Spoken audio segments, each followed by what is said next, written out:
Good evening. I'd like to call to order the January 30th, 2019 Planning and Transportation Commission regular meeting. And will please call the roll.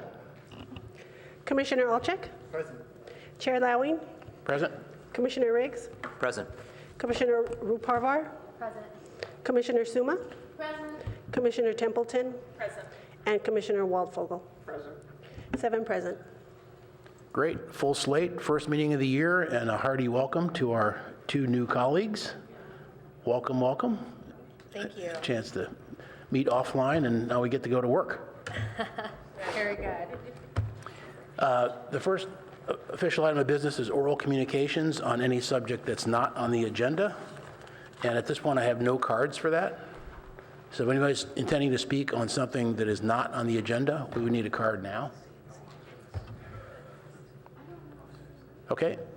Relative to agenda changes, additions, or deletions, there are none relative to the official agenda.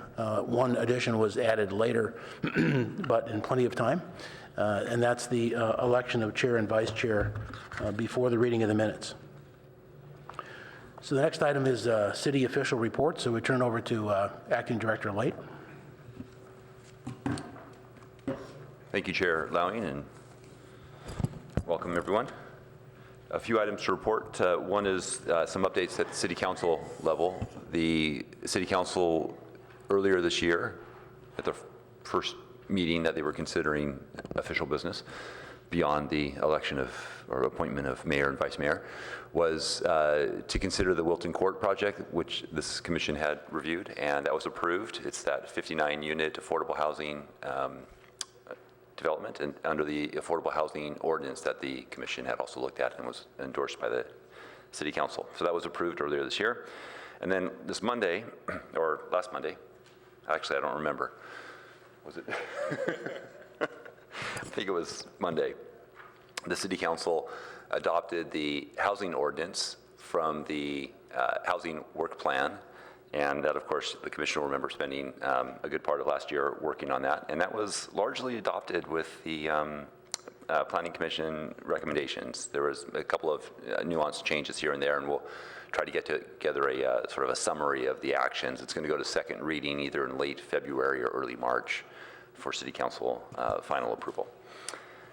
And then on next Monday, there is a staff report that we prepared related to the Stanford general use permit, and this is not an item that we have any regulatory control over, but the city council will have a discussion about some areas of interest that they may want to forward on to the county in their consideration of a possible development agreement with Stanford, and that's available online. The city council on February 11th will consider the ordinance that was presented to the Planning Commission in July dealing with the repeal of the downtown office cap. And so I think, I don't have the information in front of me as far as who's our representative for February, but that would be one to, we can follow up on that one. And then lastly, I wanted to make sure that the commission was aware and the public that there will be our first community workshop is planned for the North Ventura Coordinated Area Plan, and that's going to be scheduled for February 5th, 2019, from 6 p.m. to 9 p.m. at Mitchell Park Library in the Palo Alto room. So we would encourage members to participate and join us at that meeting. If you want more information about the NVCAP, you can get that online at paloaltonvcap.org. Thank you. Okay. Thank you very much. Good update. Council's been busy already. Okay, the next agenda item is a study session item number 2. I also do not have any public comment on that, but do we have a staff presentation? Sure, we'll just take a moment and get our staff up here.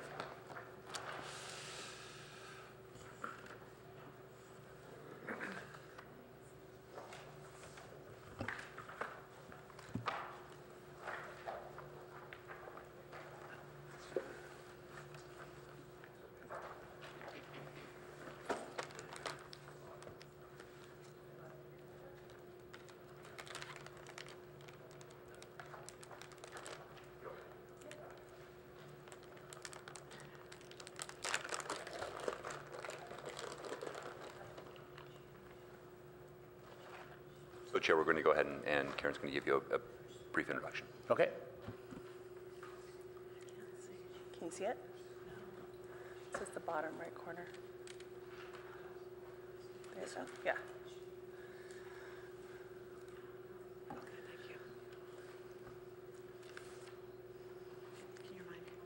Thanks. Hello, Commissioners. I'm Pam Boyle Rodriguez, Stormwater Program Manager with the Watershed Protection Division.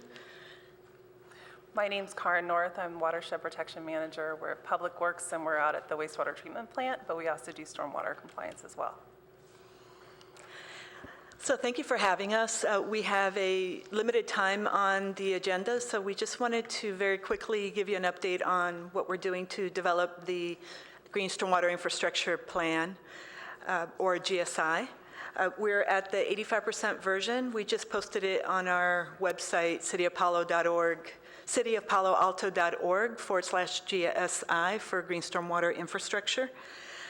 And it is a plan that's required by the regional stormwater permit that we have to follow, that it's enforced by the Regional Water Board for the whole region. So we wanted to tell you a little bit about it and also tell you, just make sure that everybody's on the same page with what stormwater is and GSI, give you a brief summary of the plan, and just introduce what we might be thinking for private projects and get some initial feedback from you. So, and I apologize if everybody already knows this, but I just want to make sure that we understand what the two underground systems are that we have in City of Palo Alto. The indoor plumbing from inside buildings and wash water from inside goes to the sanitary sewer lines and goes to the treatment plant. It's treated at our treatment plant before it gets discharged into the bay.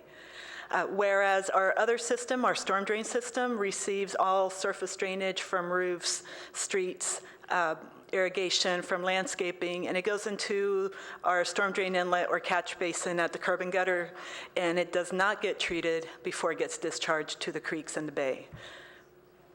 And that's important because when rain falls on roofs and other impervious surfaces, non-landscaping and non-pervious surfaces, it picks up pollutants from various land uses, commercial, industrial, trash, restaurants, oil, gas, construction activities, and all those things go into our storm drain system, and they're not removed or treated before they go into our creeks and the bay. So we have this plan that we're creating about GSI, and GSI is a system that uses soils, plants, based on the pervious nature of natural processes, and it allows us to capture pollutants. So on the left, I don't know if you can tell, it's not shown very clearly, but on the left is a bioretention area or bioretention planters, and it has an opening at the inlet. And that inlet, instead of going to the storm drain system, it's actually capturing the runoff and putting it into the planters. The soil and the plants are chosen from a special plant palette. It's a special soil mix, and it is meant to capture pollutants. And the overflow may go to the storm drain system, or it might infiltrate to our water table, depending on what the level of the water table is. At the top right, we have pervious pavement, which allows stormwater to infiltrate instead of hit the parking lot, pick up oils, and go to the storm drain system. And then at the bottom right, we have what would be a large stormwater detention storage system to capture stormwater and to be used for irrigation later. That's what it would look like in construction, but once the construction's over, it would just look like a field or a park, and you wouldn't be able to tell what's underneath. One example of what we have in Palo Alto is in the Southgate neighborhood. I don't know if anyone lives in that neighborhood, but we have various stormwater GSI features that capture runoff from the street, and there's also a few pervious pathways. And these were put in because some of that neighborhood does not have a traditional stormwater system. So these were put in a few years ago, and they've been relatively successful. The neighbors have embraced them and sometimes helped maintain them. One subset of GSI is another term. It's a low-impact development, or LID, and it's a way to keep stormwater on site.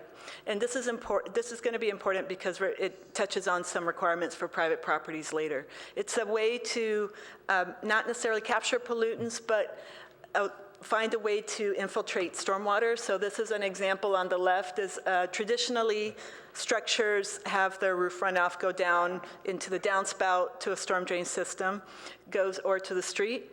So there's a couple of ways that we can disconnect the downspouts. One in the middle shows it going to landscaping directly, and on the right, it shows it going either to a rain barrel or to landscaping. And those are ways that we can disconnect our downspouts. So what we are required to have in our GSI plan, and what the vision is to move from this traditional way we've been managing stormwater, having it go down the curb and gutter into our storm drain system, and move from that to what we're calling more of a green approach, and so that we use more of a GSI features, and we start to transform the way we manage our stormwater. Briefly, I'm just going to go over the components of what we're required to have in the GSI plan. One is that we are required to look at city properties and prioritize what the potential is to integrate GSI at that location. So we've done that in the plan. We're required to track all GSI features on public and private properties, and we need to have that available to the public. We need to have engineering specifications for all the GSI features that we're going to be putting on our properties, and once we have those, we're going to be requiring those for private properties as well, so that they can be consistent and we can measure performance throughout the city. We have to integrate GSI language in all our planning documents at the city, and which will be changing the way that we do development, not just for our city properties, but for all private properties. We need to find a way to fund both the design and construction of GSI and also the maintenance of GSI. We have to have a really thorough implementation plan, and we are responsible for outreaching and educating staff, the public, and elected officials. And the reason I wanted to tell you about LID was that it does touch at the same time on another project that we're doing, which is that we're updating our stormwater municipal code.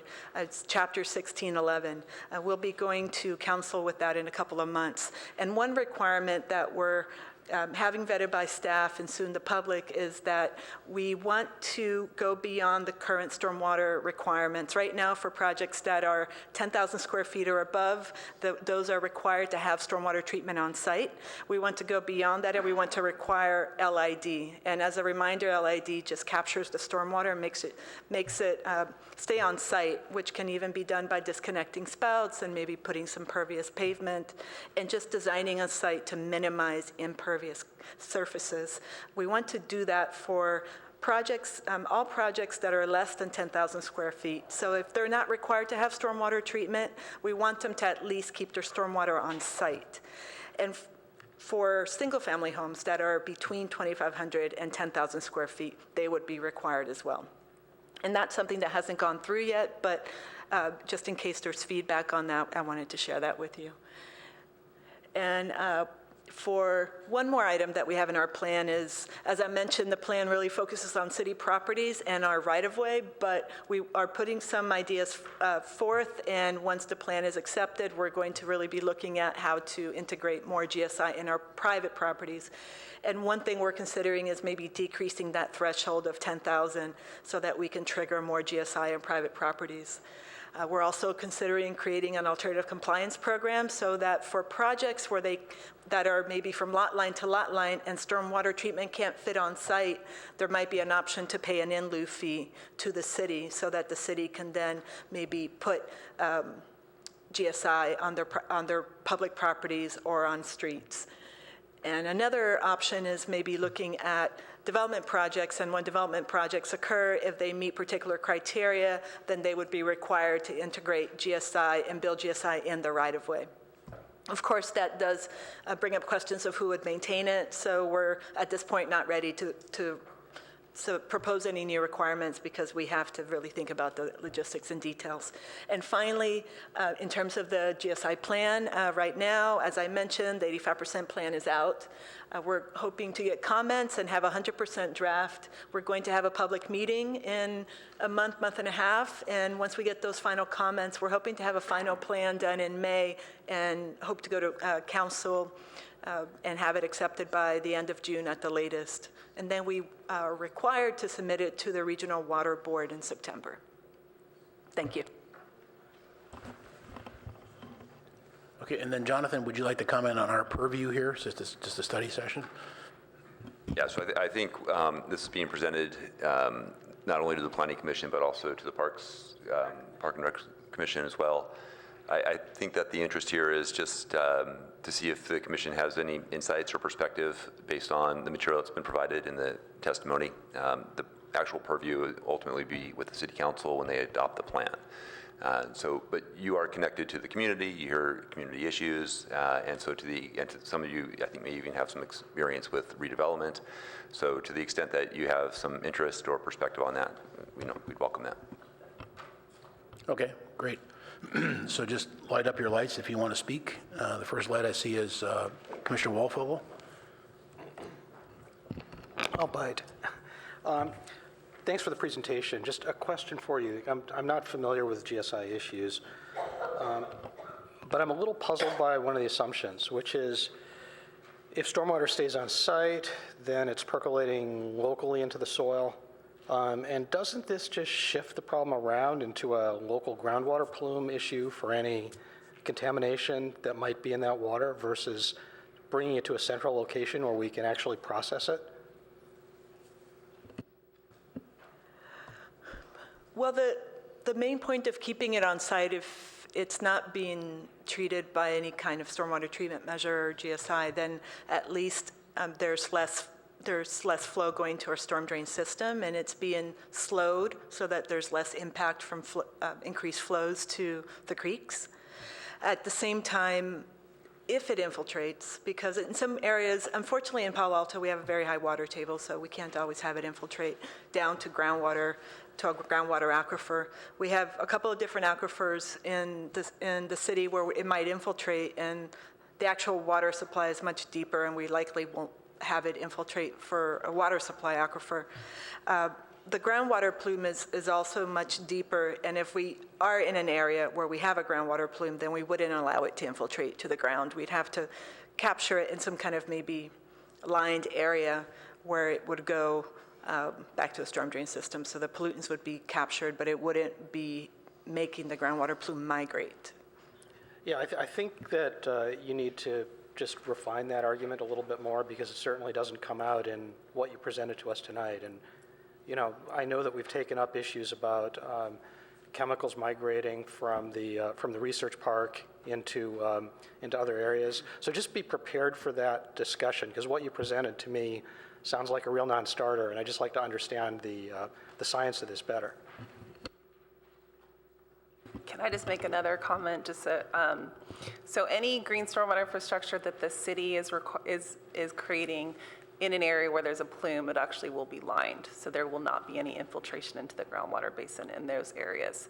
So that's part of the plan development. What Pam was alluding to is when we're talking about trying to keep our rainwater on our site in a home, that's a little bit different. But if a large amount of water is coming through our traditional stormwater infrastructure, and we're slowing the flow and treating it, and it's in a plume area, it will be lined, so then it will get treated, and then it'll go back into the typical conveyance system. Might residential development have to take that on, have to take on lining and other mitigation measures? No, because the residential lining is not, you're not talking about the quantity of water on a 6,000 square foot lot versus an entire watershed area being drained. So it's a little bit different. So we're not talking about, you're going to have your natural water when it's falling on an existing 6,000 square foot lot that may be above a plume will infiltrate. That happens currently right now.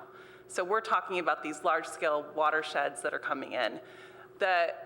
Taking off the downspouts we don't have the science behind us to state that that extra water that's going to be coming off is going to migrate that plume. So, yeah, no, we appreciate it. Commissioner Templeton? Thank you. First of all, thank you for preparing this presentation and for sharing it out to the community. I saw your presentation at Barron Park this weekend. Do you have any plans to discuss this with any more community groups? At this point, we're just going to have the public meeting. Okay. Okay. We are sharing it with local groups like Grassroots Ecology and Canopy and Oh, perfect. Yeah, say that's Palo great. Alto Groundwater and Awesome. Yeah, I really appreciate what you've done over at Mitchell Park. It's beautiful. That wasn't in the presentation. I just want to call that out and make sure people know that we've seen it in action, and it can really enhance the property. And then I had a couple of questions. So in your presentation, you showed a planter that was inset into the ground. I don't know if we have plans to do anything like that in Palo Alto. This one. Yeah, you got it. But when I look at that, I'm a little bit concerned about tripping hazards, pedestrian safety, mobility for people that use mobility devices. Can you talk about like making sure that you've taken that into consideration? I think we'll be able to deal with all those issues, including ADA requirements, through the project scoping and project design process when we're meeting with staff. One thing that we're hoping to be able to facilitate is a lot more collaboration between departments when we're working on projects. And so even when small questions come up, we can deal with those before we get to a design phase where we would come to the public for comment. Great. So, but as long as that's on your scope, It that's is great. definitely there, and when we create those specifications that I mentioned, we're planning to work with all the departments, whether it's with utilities, when they can tell us what their requirements and kind of challenges are and constraints are. We would also be considering ADA, transportation, and other items. Thank you for Awesome. asking. And my final question here is about infiltration duration. You've talked about how it will slow down during a deluge or whatever. I'm wondering, how much does it slow it down? Do we, for example, increase our risk of mosquitoes or things like that, or is it on a smaller scale? Well, the bioretention areas are intended to only pond for a maximum of 72 hours. They usually just pond for a couple of days and not even that. It's mostly sand, so generally if let's say a rainstorm is for an afternoon, it would probably already be infiltrated by that evening. So it shouldn't be an issue for mosquitoes. I'm not aware of any issues. And also the Mosquito Abatement Control District inspects these sites yearly. Awesome. Great. Thank you very much. Thanks. Commissioner Suma?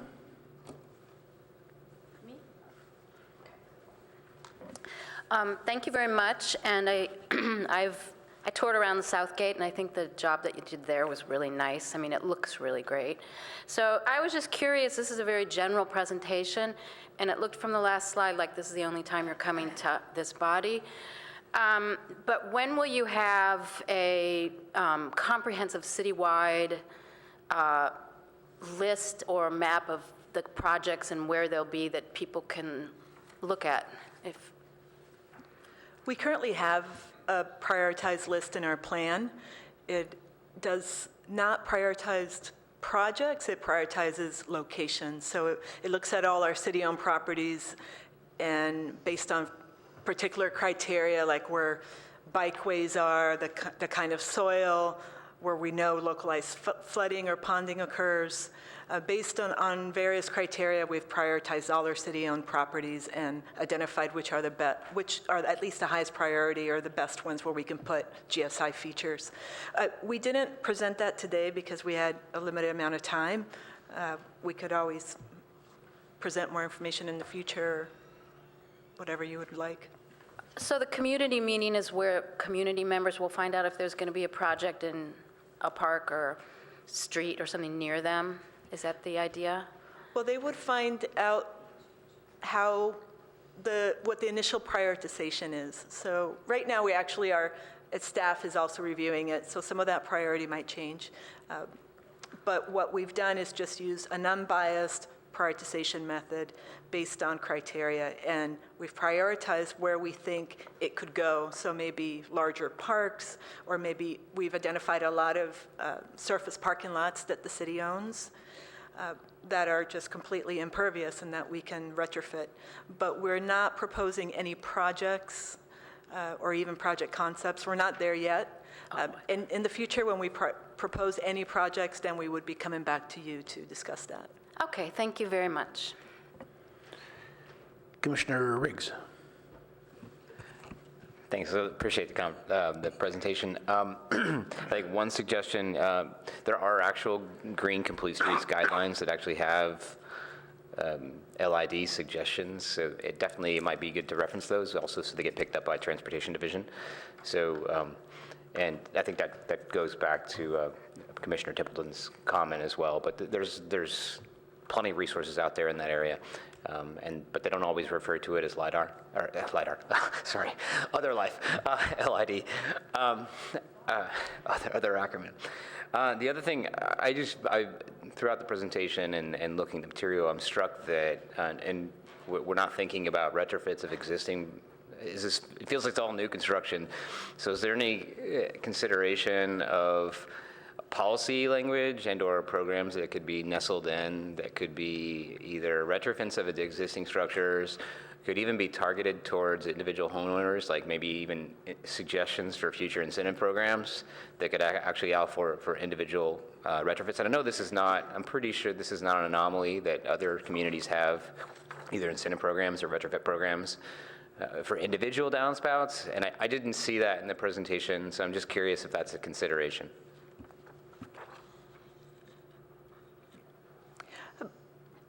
I'm going to try to capture everything you just commented on. Sorry, that was a lot. One is the streets guidelines.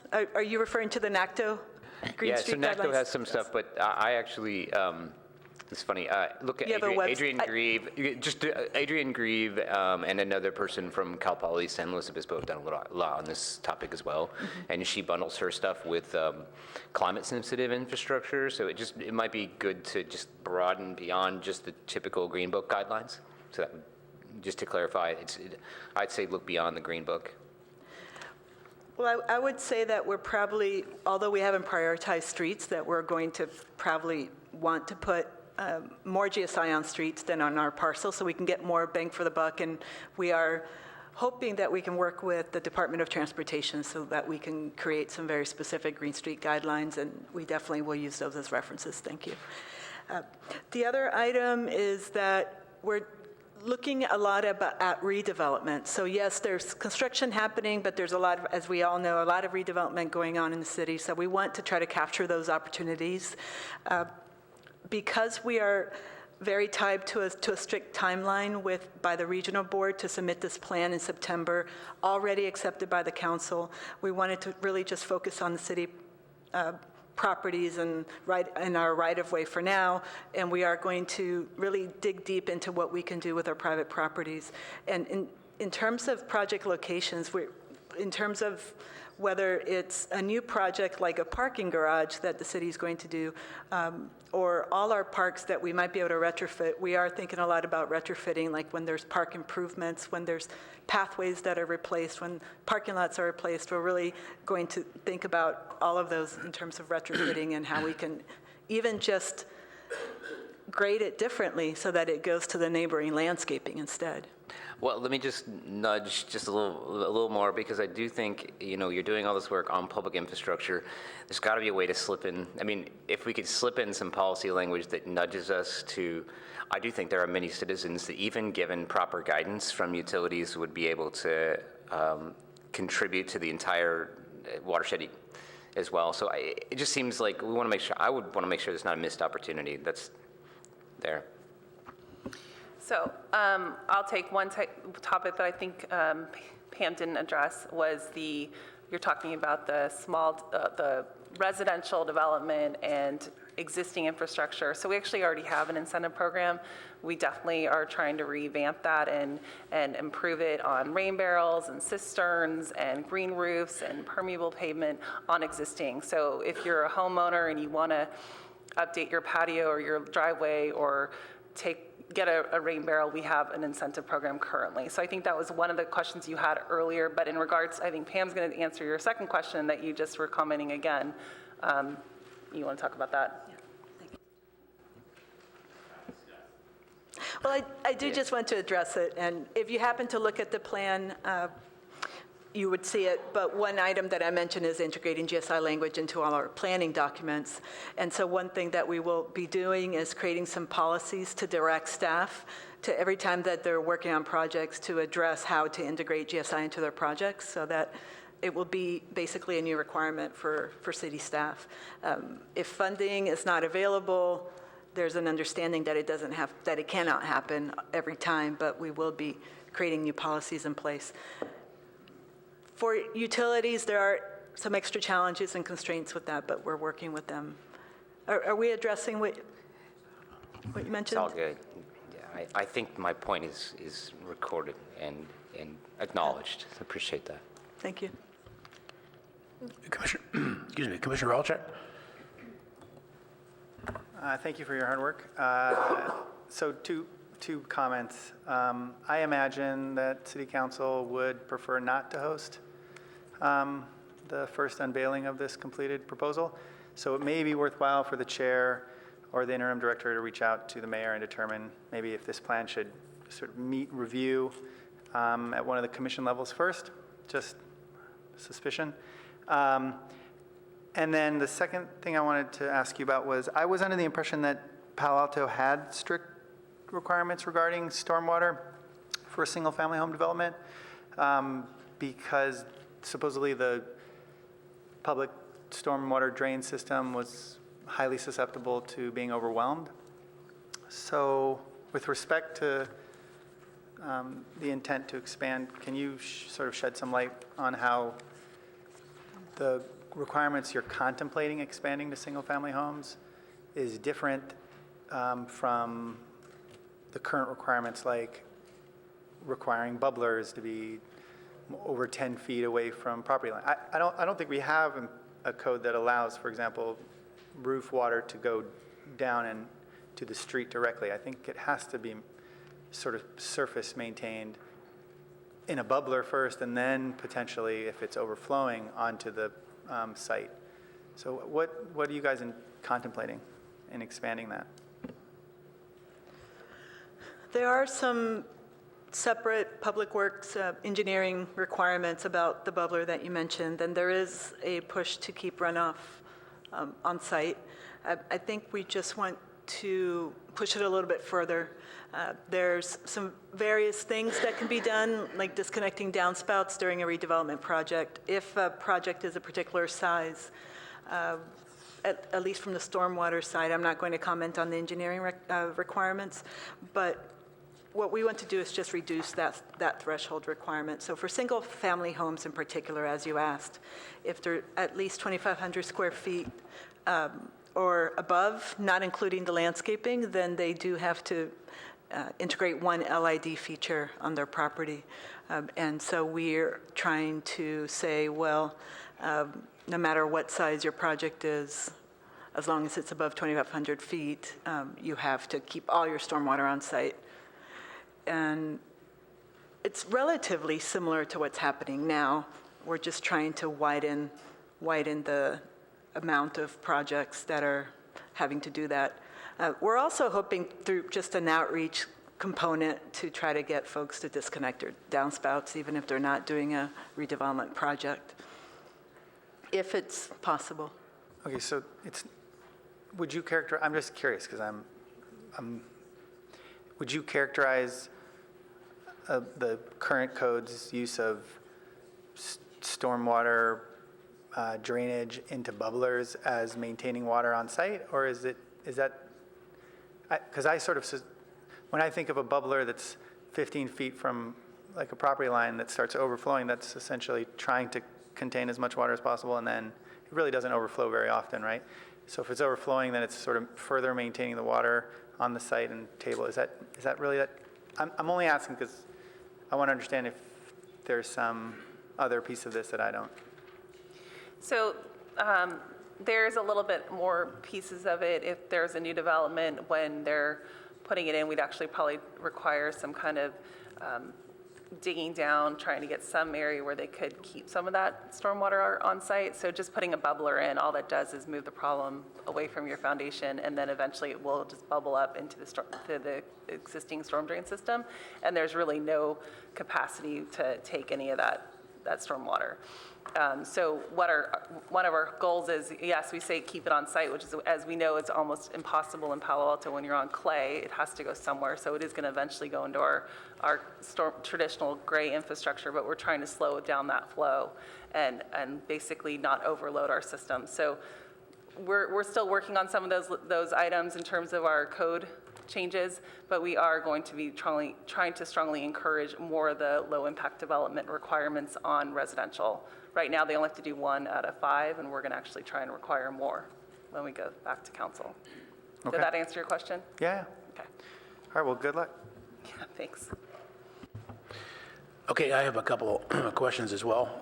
First of all, thanks for the comments on the redevelopment. I thought that is where you planned to look at, older stuff. I was on Parks for a number of years, that commission, and they're on every park's on a regular cycle, as you know. I believe it's about 10 years, plus or minus. So they're going to automatically look at that, and whenever there's a change, that's a perfect opportunity to jump right in. And also in the maintenance area, you might also have, that you commented on here on a different page in the packet, there might be an opportunity to sneak some things in during maintenance if it's severe enough maintenance. So I'm glad that point was brought up. Over on packet page 10, I was kind of interested in the scope of what we're not fixing. GSI can be designed to provide adequate capacity for all size storms. So it kind of begs the question of what storms are we not covering now without it? Or are you just saying that, did you find it?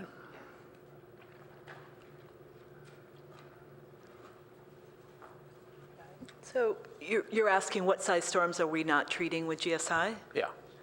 So typically, well, GSI could potentially treat very large storms if there's enough room, but a typical GSI feature that might be at an intersection or something like that usually just treats storms that are maybe a 1-inch storm, 1 hour, 1-inch storm. Luckily in our area, that's about 85% of the time. So I was we going to could say, capture a you're lot. going to probably solve for, the higher end of the bell curve, but not every tip of every size storm, correct? Exactly. That's all I just want to get reassurance on. That's plenty, thanks. And then the other thing is, when you talk about, let's see, funds on page C of 6, isn't the standard funding generally going to be CPIs through the city? Or are you saying that that's a minor part? I'm just trying to get a weighting of where all the funding might come from. Well, for CIPs, it may be easier for the design and construction to add that to the CIP budget. Right. So if we want to construct maybe for a parks maintenance project like you mentioned, or something that doesn't have a large CIP budget, we might want to pull some funds that are allocated for green stormwater infrastructure from our stormwater fee for additional GSI. For example, for our PSB, we're going to public safety building. We're going to put in some additional GSI to treat some of the street runoff, and that wasn't covered through the CIP budget. Yeah. The really high cost with GSI is with maintenance, and we're not able to cover that with CIP budgets. Maintenance is difficult. Since you were on the Parks and Rec Committee, you know that it's difficult to cover maintenance over time. So we're really hoping to figure out a good long-term funding source for that. It's impossible to ignore the maintenance, and that's always where you look to save money, which is the wrong answer. Yes. So you're going to face the exact same issue here. exactly. So I figured this was going to be recurring CIPs that have to do the maintenance. We're still trying to determine how to handle that. Okay. Great, excellent report. It seems like you're right on top of it. Anybody else? Is there another question here? Oh, Commissioner Suma? Thank you. Since Chair Lowing brought up the funding, I was told by a member of the public that there's state reimbursement for these kinds of improvements. Is that something that's accurate, and are we going for that, or? There's a revolving fund that provides loans, and then there's grants through the Proposition 1 right now that is active that provides grants. There is no other reimbursement type method.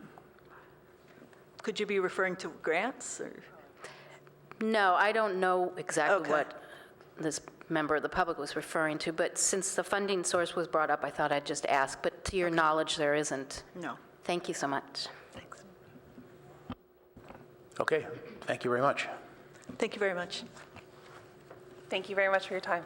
Okay.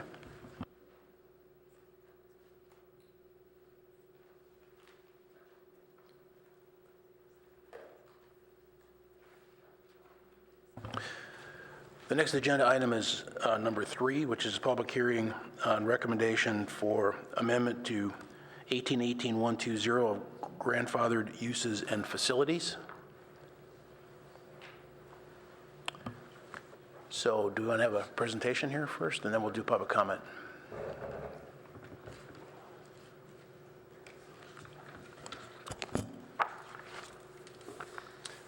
Thank you, Chair Lowing and Commissioners.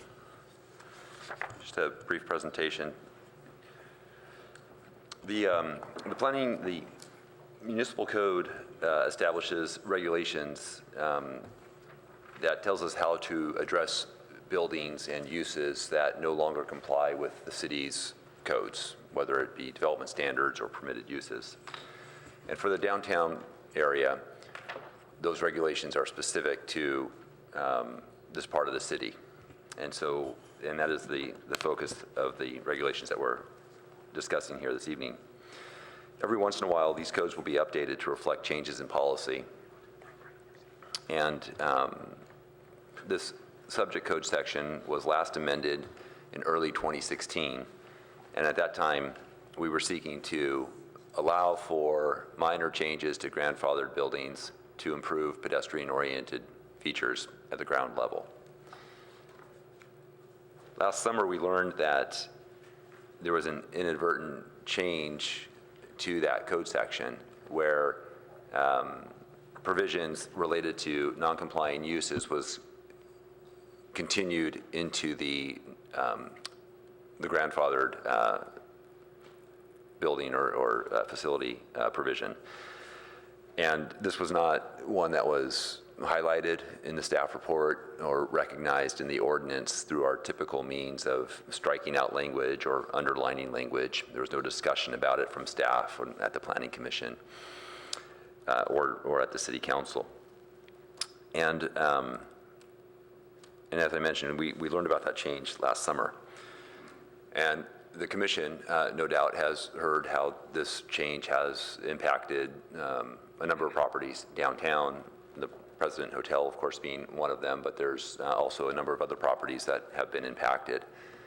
And importantly, this ordinance isn't about one particular property. It is about policy direction that affects the downtown properties as a whole. And so the Commission's deliberation should be focused on that broader policy guidance. On December 10th, staff presented an ordinance to the City Council to revert the language that had inadvertently been changed back to the pre-2016 language.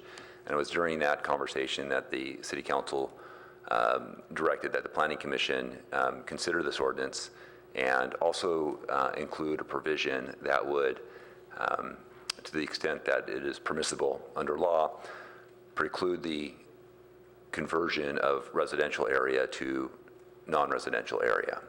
And the ordinance that has been presented to you this evening does two things. One, it restores the language, the pre-2016 language, and it includes this provision that the City Council had directed be included in the ordinance, precluding this conversion of residential areas in grandfathered buildings from being converted to non-residential area.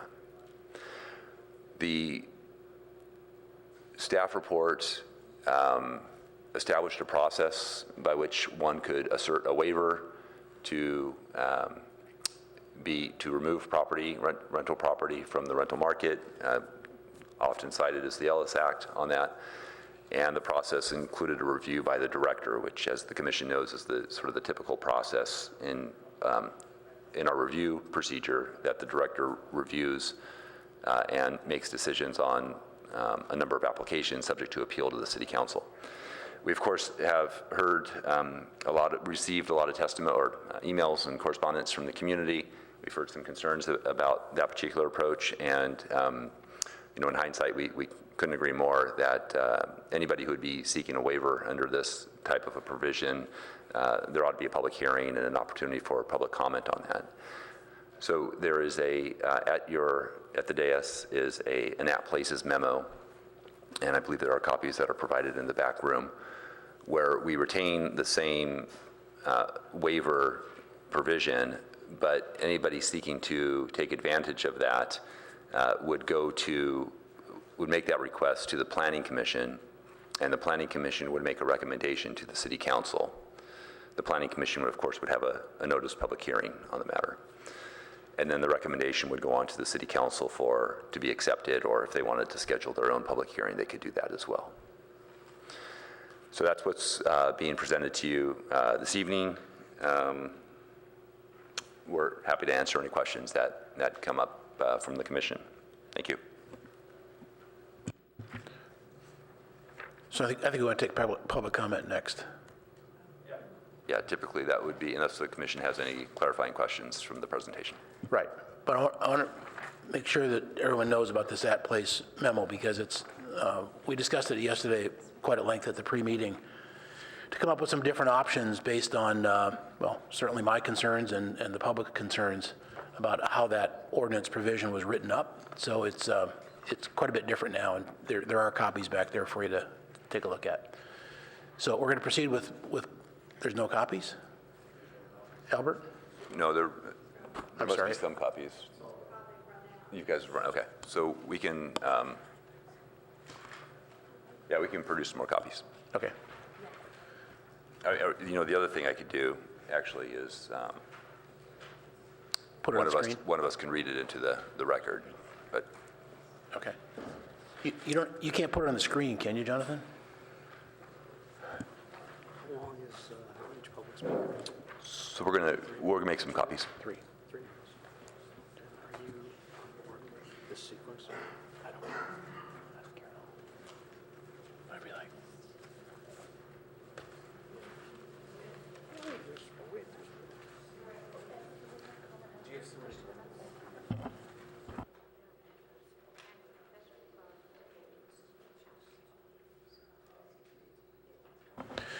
Okay, so we're going to proceed with public comment. Are these in order now? Is Winter with? I don't know. I'll just call this one first. Yeah. Okay, the first speaker is Herb Borak. We're going with 3 minutes.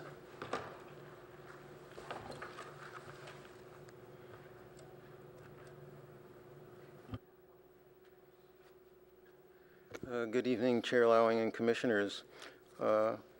I urge you to recommend to the Council that they make no changes to the existing code.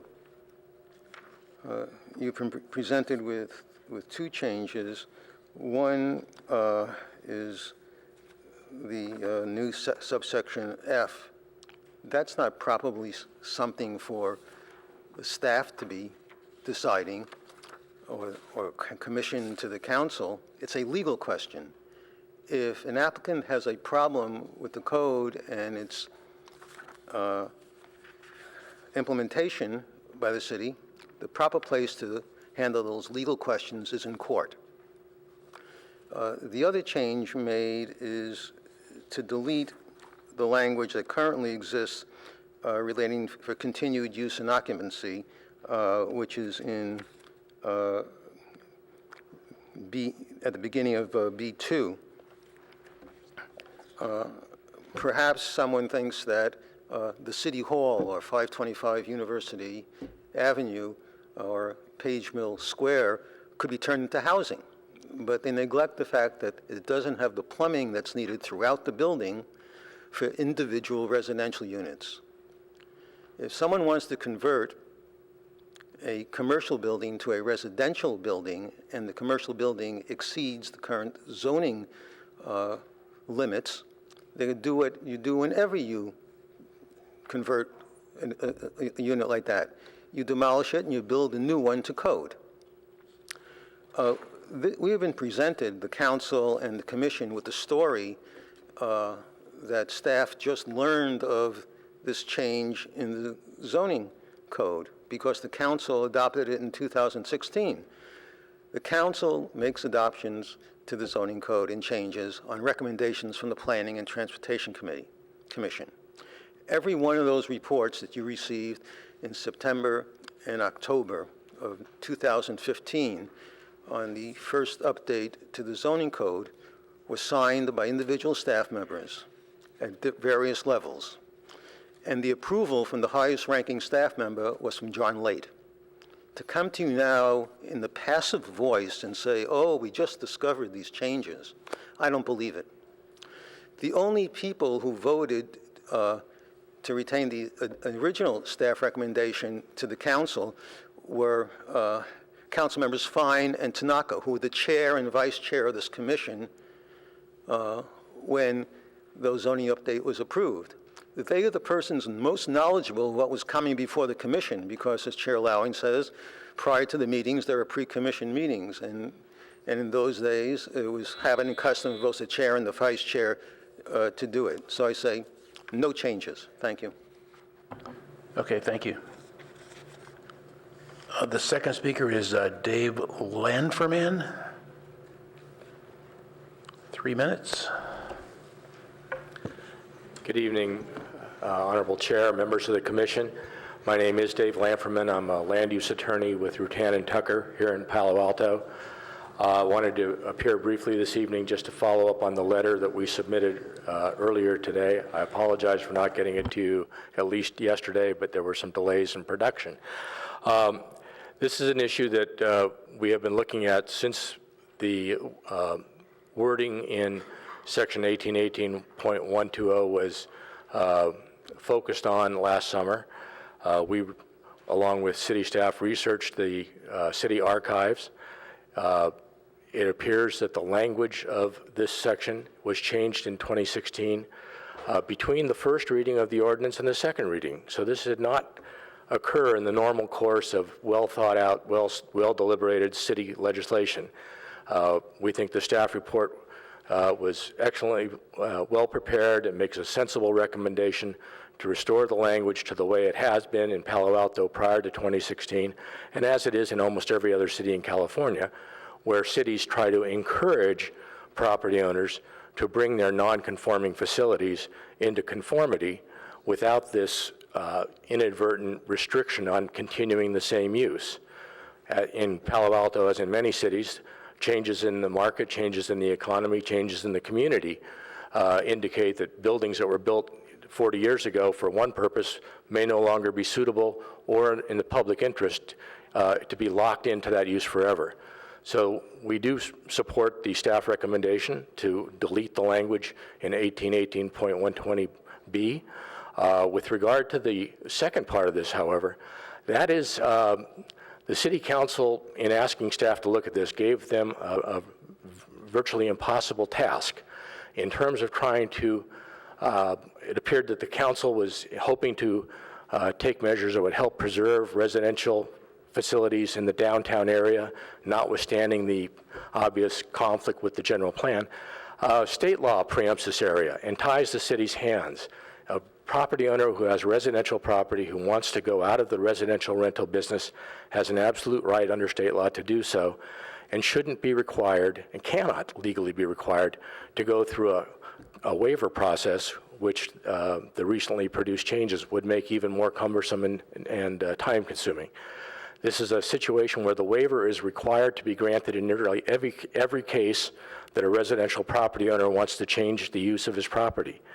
If a property owner is making residential use of it and wants to change the use, this statute basically says you can't unless you apply for a waiver, and state law says, and the city has to grant that waiver. It is a kind of a pointless exercise, and we urge you to reject the second part of the proposal. Thank you. I'm available if there's any questions on our letter. Thank you. Thank you. The next speaker is Winter Dellenbach.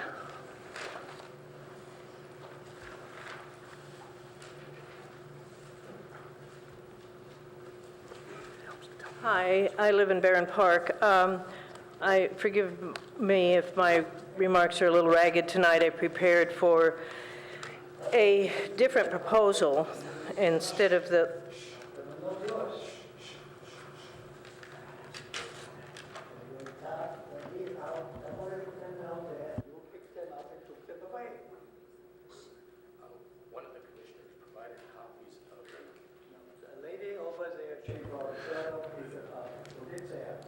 Please take your discussion out of chambers. Thank you. And Ms. Dellenbach?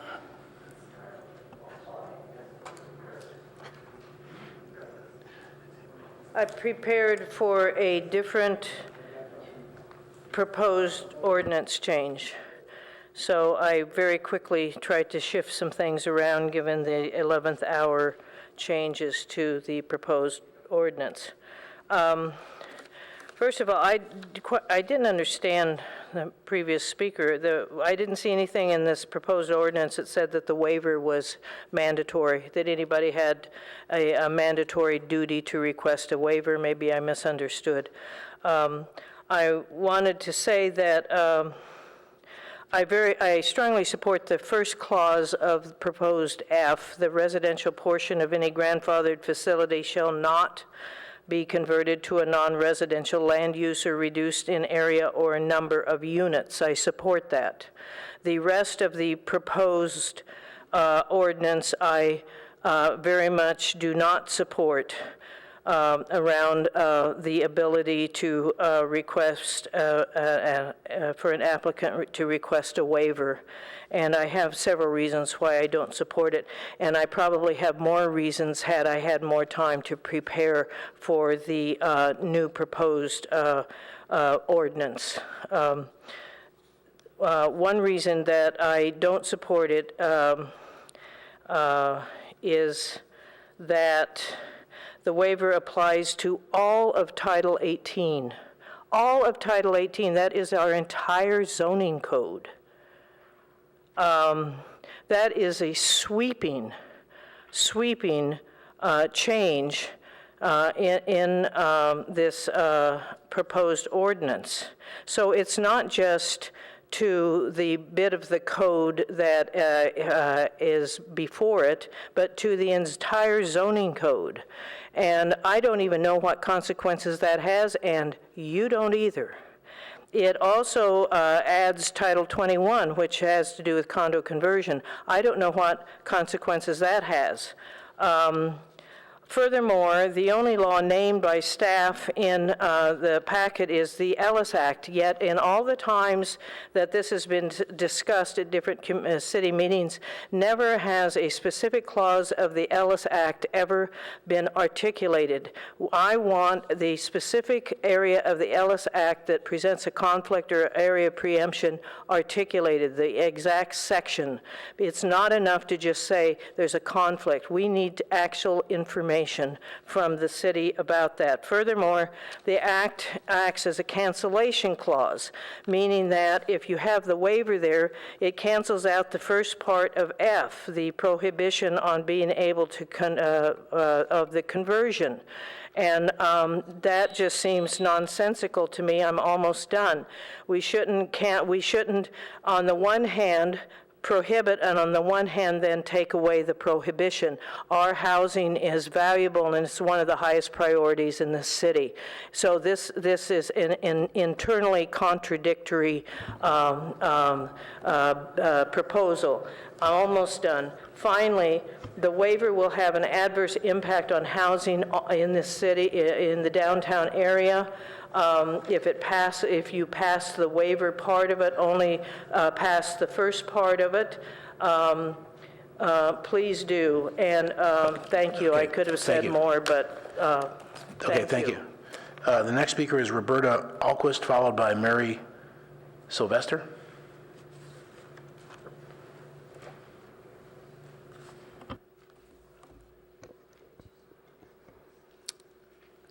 I'm speaking on behalf of the Low-Income Housing Committee of the Women's International League for Peace and Freedom, the Peninsula Branch.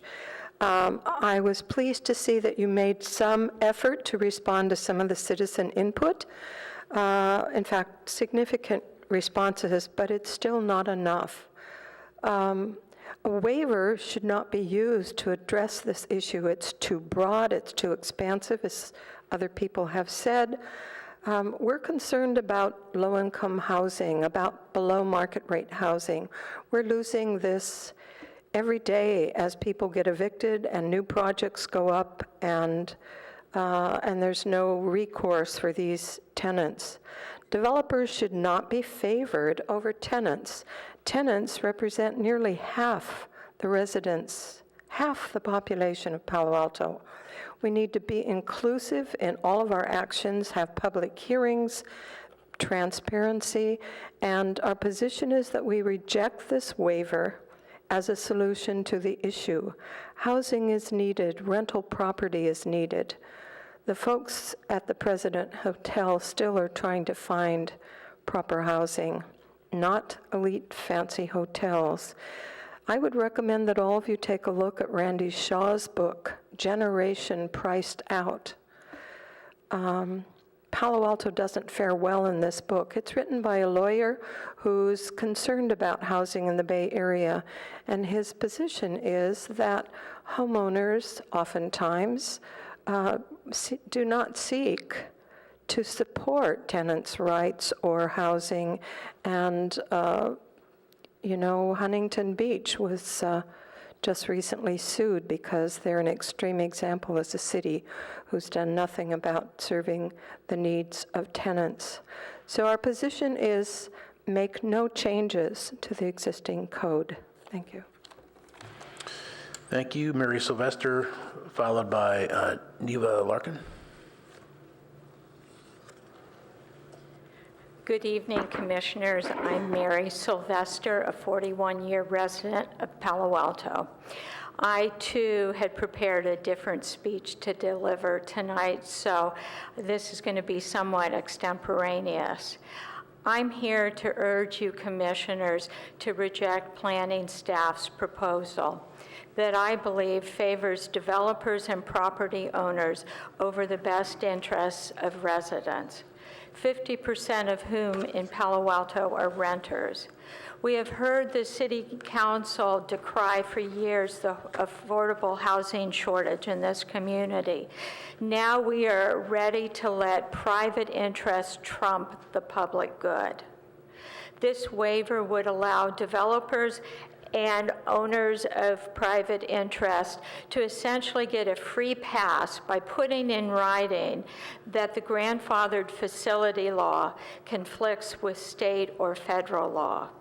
I appreciate that staff has now modified their proposed ordinance to include the PTC and council in this review process, but I still urge Commissioners and Council to leave the ordinance as it is. The waiver process is much too broad, and it's not a solution to our housing crisis. And I have to say this on a moral and ethical level. I am infuriated by AJ Capital and how they have treated the tenants at the President Hotel. I think it's an insult to those fine individuals who have given much to this community, as well as to the city of Palo Alto, that they can feel that they can just treat this community in such a deplorable manner. They've used tenants of the President Hotel in what I see as a shameful manner, as pawns to get to the council, to get the deal that they wanted. I believe going forward that the city needs to pay much closer scrutiny to who we do business with. Thank you very much. Okay, thank you. Neva, followed by David Adams. Neva Yarkin, I live on Churchill Avenue. I urge the PTC to reject a proposal by staff that would allow new waivers, such as the President's Hotel, to change from apartments to luxury hotel. Wasn't enough noise raised by the community against this commercial development? Don't we have enough hotels in Palo Alto? We need more housing, not more commercial developments or hotels or office space downtown. That's my 2 cents worth. Thank you for your time. Thank you. David Adams, followed by Terry Oldsmar. Honorable members of the Planning Commission. Speak to the mic, please. Speak into the mic. Honorable members of the Planning Commission. Is that better? I agree with everything everyone said apart from the attorney for AG Capital. Let's be clear about this. This is about the President's Hotel. Converting it back to a hotel and thereby destroying 75 units of affordable housing, much needed units in Palo Alto. I don't think there should be any change to Title 18, but if there must be, then all this business about the waiver needs to be deleted, so that Clause F should read, the residential portion of any grandfathered facility shall not be converted to a residential converted to a non-residential land use or reduced in area or number of units, full stop. Thank you very much. Thank you, Terry Oldsmar, followed by Suzanne, I believe it says Kean. Good evening, Commissioners. I would like to encourage the Commission to make no changes to the grandfather facilities ordinance that I believe would assist developers to convert or change residential housing downtown to other uses. The Section F of the proposed ordinance, which is the most controversial, of course, allows for a waiver process, but it's a waiver process that needs to either be vastly changed or scrapped altogether. With all due respect, city staff is a valuable resource to the city, but by itself does not truly represent the voices of the residents. Only the council does. And any waiver granted or not granted should be fully vetted through a process that allows for the maximum transparency of the public and to be approved by the council itself. It is not clear as to why the city even needs a waiver process, as far as I know, the law allows cities to preserve housing as it chooses, even though the Ellis Act has been quoted as an important reason for the waiver. This argument is very weak, I believe. I believe there's differences that still allow the city to have housing that has nothing to do with the Ellis Act. I would like to encourage the commissioners to reject any changes to the grandfather facility ordinance. Thank you. Thank you. Suzanne Kean, followed by Peter Rosenthal. Yes, I agree also with everybody that says we shouldn't change the ordinance with any kind of a waiver. we've had recently in the last few months articles and investigating reporting about how untransparent this whole business has been. And I think transparency is very important, and that we need to always bring in the city, the residents, as well as the developers. And we know we need housing. That was some, not just low-income housing, but moderate and maybe a little bit of lower. And that's what we need. And we need that. All those people that I heard talk were just great and being very responsible and helpful, important citizens. So I ask you to leave it as it is, and we support housing, not more hotels, which I don't think anybody really thinks we need. Thank you. Chair Long just stepped out for a minute, so it's Peter Rosenthal, followed by Jeff Levinsky. Good evening, Commissioners, and thank you. I am a longtime resident of Palo Alto, more than 45 years. I don't come to these meetings very often, but this issue has been so inflammatory over the past year that I felt I really needed to express my opinion. I am not an attorney, so I don't understand the subtleties of land use law. But I must say that I agree with most of all the prior speakers, except for the attorney for AJ Capital. So when I look at this ordinance, my initial feeling is we shouldn't change it at all. But if there's to be any change, I think as the prior speaker said, you need a lot of focus on transparency.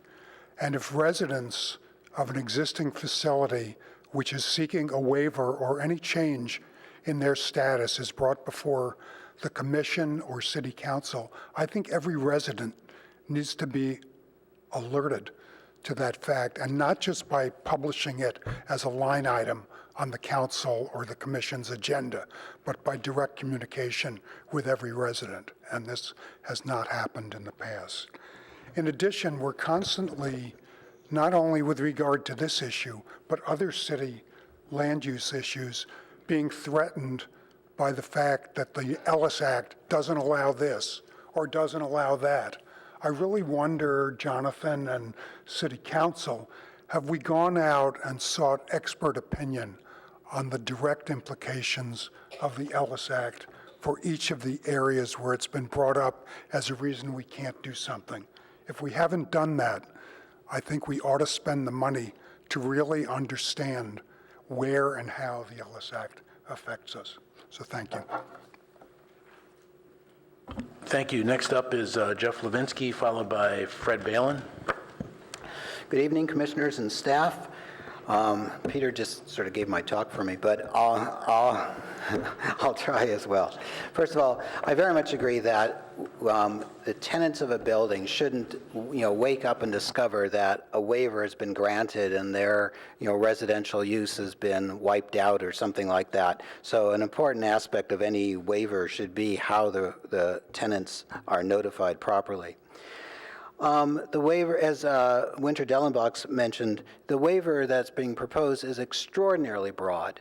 It would affect parking laws, it would affect all kinds of aspects potentially of a building. And I don't think that's really the intent, that if there is some legal aspect that needs to be addressed, then the waiver rules should be very focused and narrow on that. So you're not creating an immensely broad thing that invites developers to take advantage of that.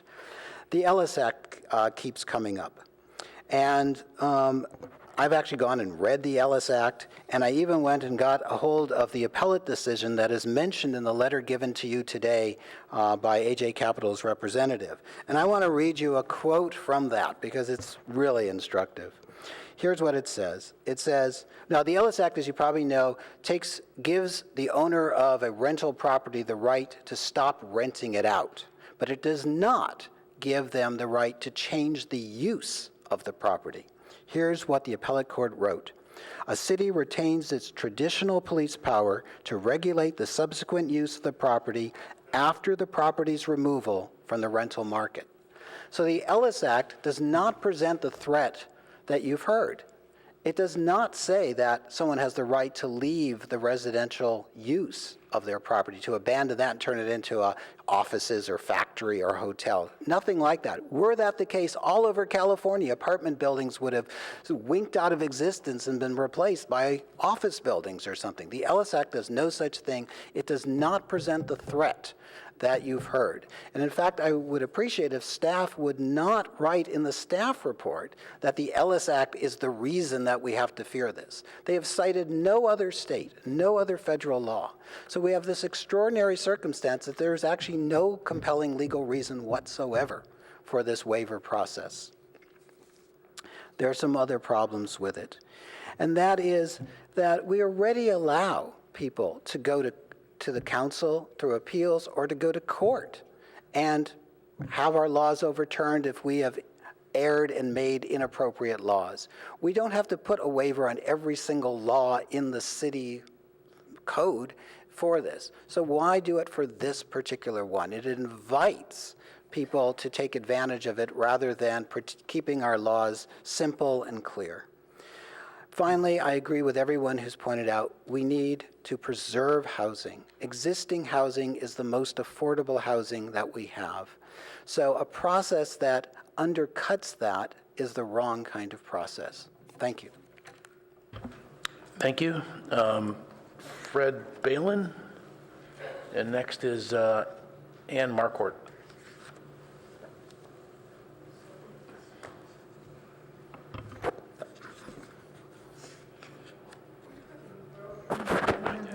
Thank you. A couple of comments. Number one is having changes like this at places is something that we have to do something about.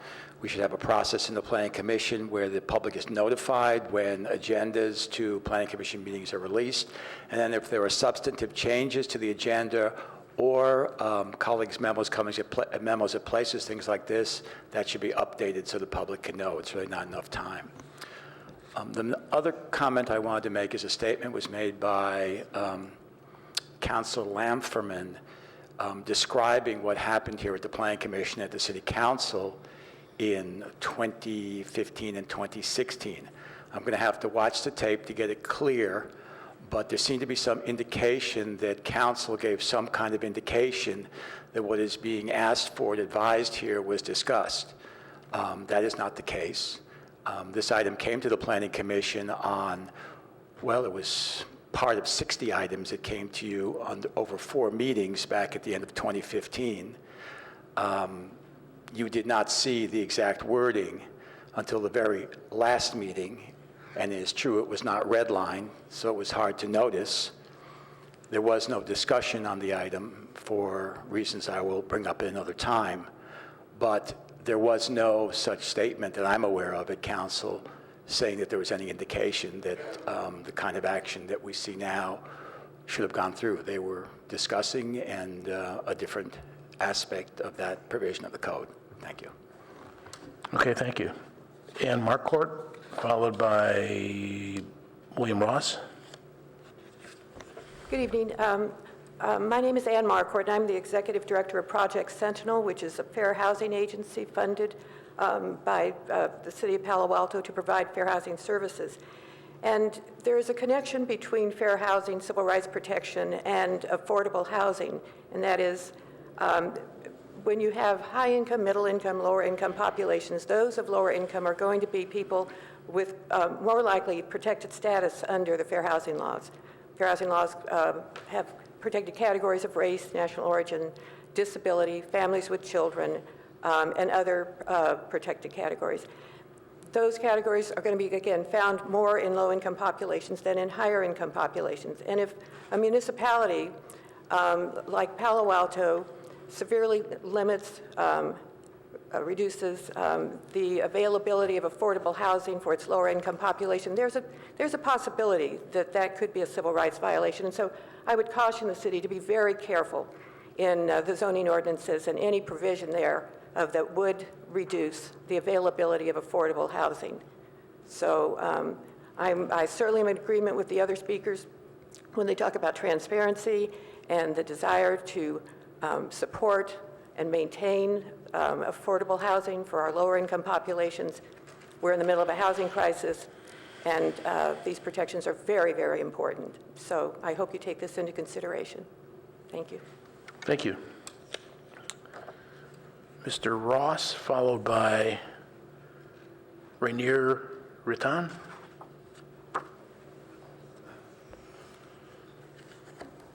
Good evening. My name is Bill Ross. I'm a resident and taxpayer. I'd like to raise a different issue with respect to this ordinance, the sufficiency of its environmental review. Quite directly, it's not dealt with in the comprehensive plan environmental impact report and could not have been because of the time of the project definition of that document. The second basis offered for environmental review is the claimed exemption under CEQA guidelines, section 15061B3. First question would be, which CEQA guidelines? Let's read that guideline section, and it says, let's assume that it's the old CEQA guideline section, which says, the activity is covered by the general rule that CEQA applies only to projects which have the potential for causing significant effect on the environment, where it can be seen with certainty that there is no possibility the activity in question may have a significant effect on the environment. The activity is not subject to CEQA. First of all, this is a zoning ordinance. By definition, it's a project under CEQA and is subject to discretionary review. Secondly, anytime an exemption is claimed, it's fragile, meaning if there can be a showing of any impact on the physical environment, and displacement of tenants has been stated time and time again to be that. You know, I've tried to recall where I heard this fragility argument being raised first, and I think it's with respect to a presentation given by a partner of the newest commissioner, Nadia Costa, and I didn't have time to look it up, but it's either her presentation on the basics of CEQA in 2012, where she discussed it, or the same kind of thing that she did in 2006 in Los Angeles. But it's a well-founded, well-established rule.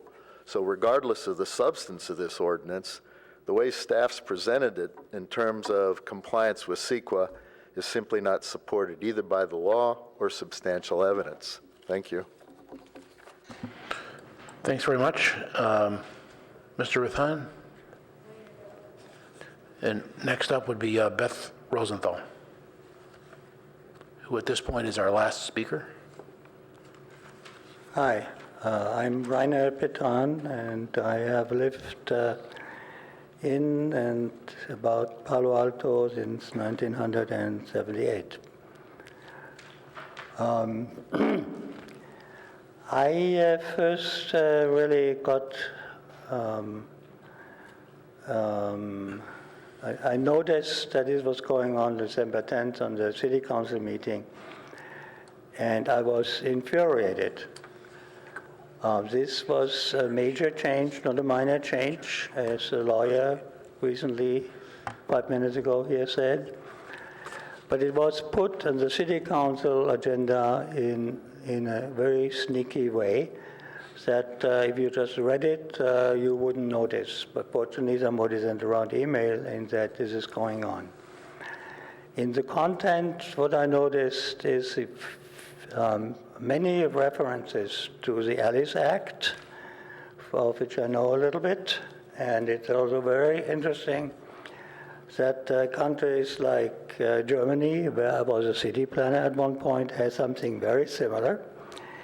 And quite the same, the Alice Act allows owner to cease renting out residences and instead have those become owner-occupied or company-owned housing, only housing, if the city allows it. The city has a lot of police powers there. On the surface, it really looks a waiver proposal, like on December 10th, seemed crafted to allow AJ Capital to sidestep many city laws and replace existing housing in the building with a hotel.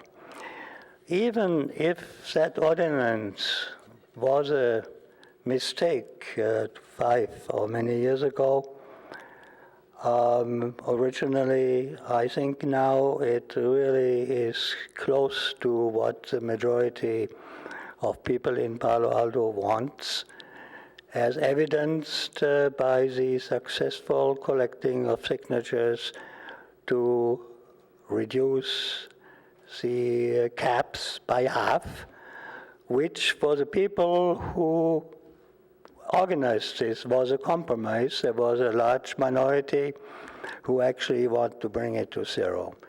So in order to enable more housing to be built. So I strongly recommend that the waiver not be granted. Thank you. Thanks very much. Beth Rosenthal. Good evening. I wrote my comments according to my understanding of the waiver, and when I came to this meeting tonight, I see it has been revised. So if my comments don't exactly fit the current version, please forgive me. I'm writing to urge you to reject the staff proposal that would make it easier for downtown residences such as the President Hotel apartments to become hotels or offices. Supporting this waiver process significantly and unfairly favors developers' interests over those of residents. Although in the past the city manager and members of the city council have denied any covert action on their part that supports the effort of AJ Capital to succeed in converting the President Apartments into a hotel, this waiver smacks of the promotion of AJ's interests without ever designating them by name. In my view, the inherent unfairness and subterfuge demonstrated here is mind-boggling. If this waiver is granted, no one, not tenants, the public, or the press, would be notified that a waiver was being sought. There is no requirement for a public hearing, and tenants may not even be aware that a waiver has been granted until their lease expires and it is too late to appeal. The suddenness of this process is reminiscent of the recent President Apartments debacle, an event which many residents have spoken against. Please do not support any recommendation that jeopardizes our housing stock, supports special interests, and does not allow for an open and transparent government process. Thank you. Thank you. We have one more speaker card, Iqbal Sarang. Good evening, Commissioners. My name is Iqbal Sarang. I've lived in Palo Alto for 35 years, lived in the President Hotel for 28. I also strongly support the retention of housing and specifically the existing housing that is there. Me and several of the tenants who are seniors, many are disabled, are even today faced with this problem of trying to find an equivalent space outside within the downtown area of Palo Alto. It is very difficult, as you know. The pricing is outrageous. The ability for disabled people to utilize these spaces are limited. I want to agree once again and support the tenants, the residents that have spoken for housing.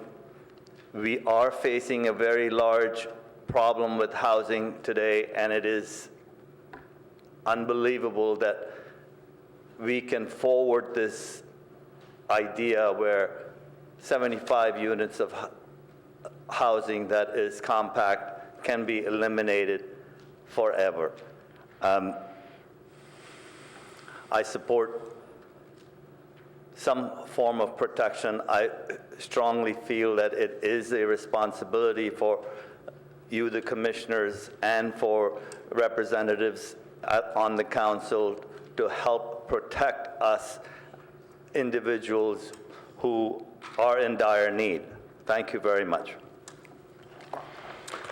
Thank you. And so that is the last speaker. I'd like to go back to legal counsel for potential comments, because there were so many legal things that were raised from attorneys and staff and so on. And I think particularly with respect to sort of the need for a waiver at all in the document, or anything that you want to talk about in terms of Ellis Act. You also say in the document, in our document, Ellis Act or other state laws. So just anything that you heard that would clarify some issues for us on the dais here relative to the public comment. So I don't have any general comments. I'm happy to respond to specific questions from the commissioners. I think the App Places memo contains some elaboration of staff's reasoning for including a waiver and the benefits of doing so.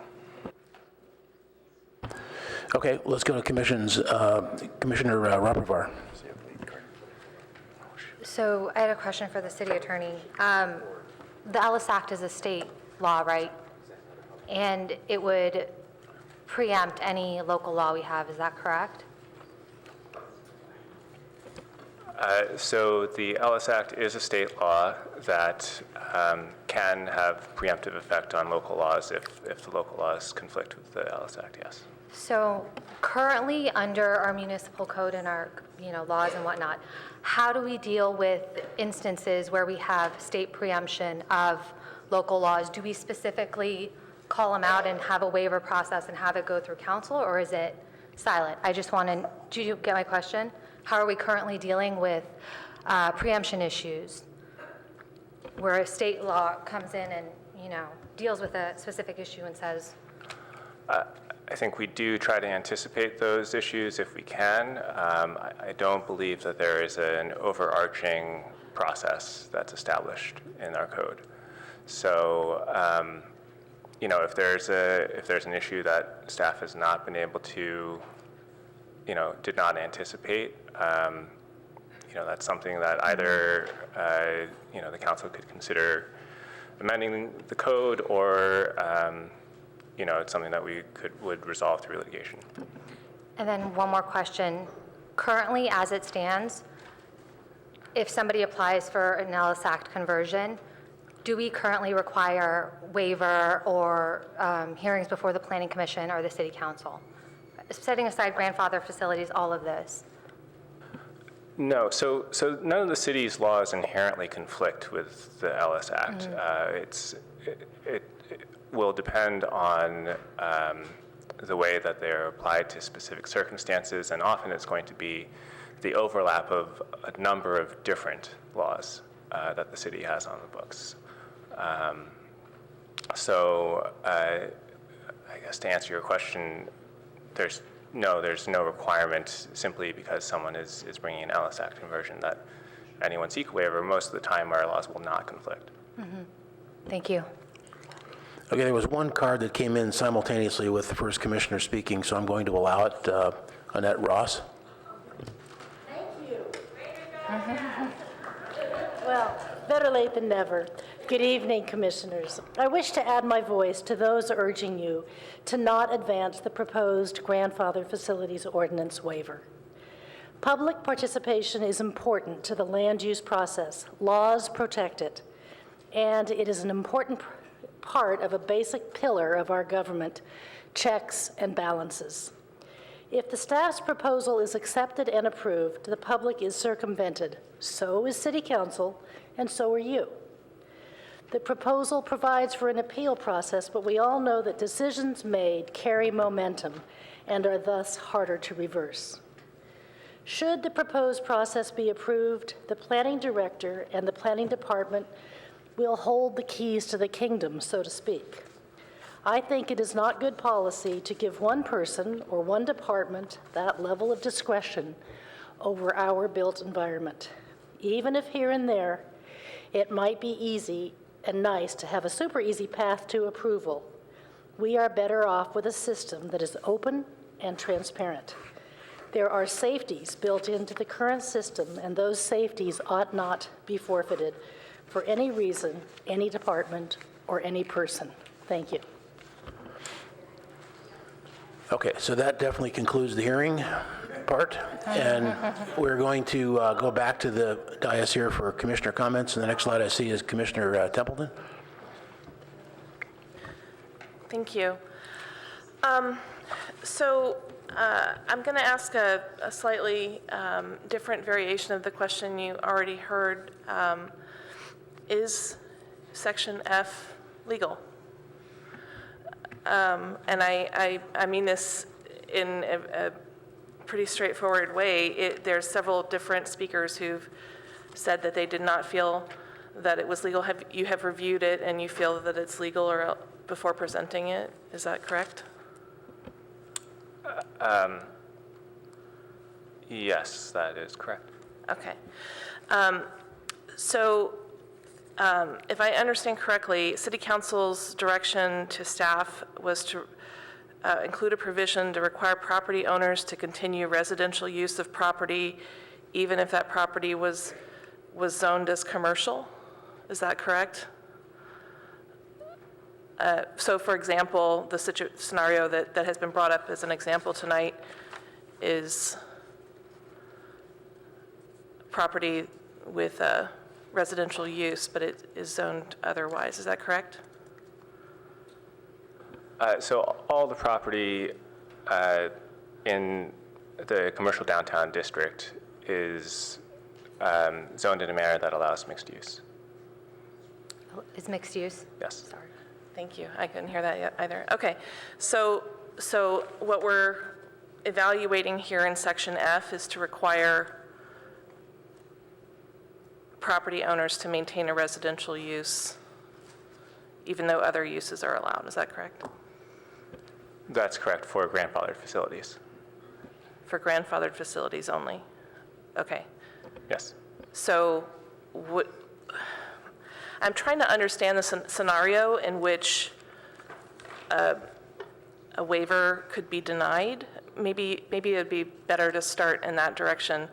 It seems like in the scenarios that have played through, that have been spoken here, it seems like they would be, they would have grounds at the state level in every case. Is that not true? No, I don't believe that's true. So a waiver would only be granted when an applicant can demonstrate to the satisfaction of the commission and the council, city council, that that without the waiver they would not. Without the waiver, they would, lose rights that are guaranteed by state law. I think it's a fairly rare set of circumstances that our laws are going to conspire to create that situation. I'm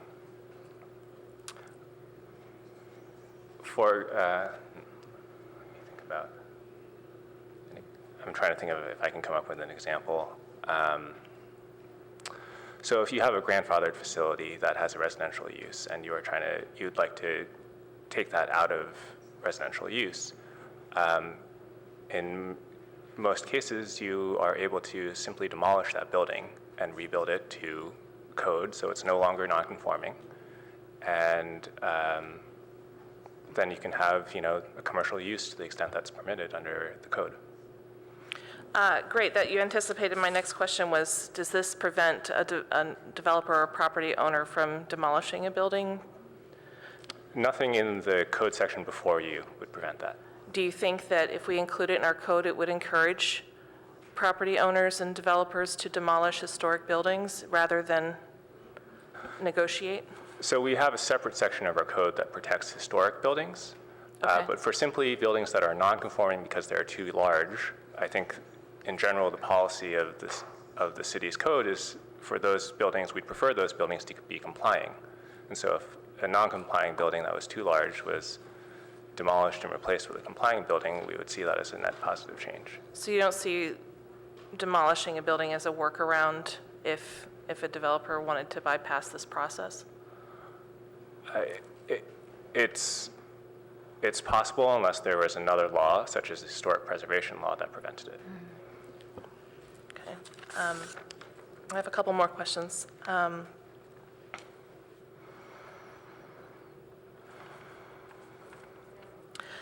New laws are constantly being passed with regards to housing and housing protection at the state level. Is this written in such a way that you feel that it would have longevity and be able to flex as the new laws? Was that kind of the intention of Section F? Yeah, absolutely. If state law were to change, this, as written, would adapt to that. Speak up. Oh, I'm sorry. Yes, if there were to be a change in state law, the ordinance is written to be able to adapt to that situation. Okay. And some of the speakers have mentioned that they felt this ordinance would reduce low-income housing. Do you anticipate that being a side effect of this, the way it's written? No, I don't believe so. What would prevent it? What would prevent? In what ways does this protect instead of diminish low-income housing? So it doesn't really have anything to do with low-income housing. Okay. All right. And I just also want to call out a thank you to both of you for, and the staff for incorporating the feedback. I read many of the letters that came in and shared some concerns we've heard here tonight, and it was an improvement to see the way you've changed the wording. So thank you for doing that. I know it was last minute, but it's been very useful. So thank you. That's the end for me. Is that all? Commissioner Suma? Thank you, staff, and thank you, everyone who came out tonight. I have a bunch of questions first for staff. One of the members of the public, the attorney for representing AJ Capital, stated that the change to the code that was unintentional happened between the first and second reading at City Council level of the ordinance. Is that true? Do we know that? No, that's not consistent with our understanding. Okay, thank you. So I have the Ellis Act here. I've read the Ellis Act. I think we all know I'm not an attorney, but I talked to 4 attorneys, and there's 2 things I'm pretty sure of in lay terms about the Ellis Act. One, it allows you to leave the rental market, and 2, it does not it does not govern other local zoning laws. So I would like, let's clear it up. I would like you to point to the exact section of the Ellis Act that you are concerned about in the second paragraph on packet page 17.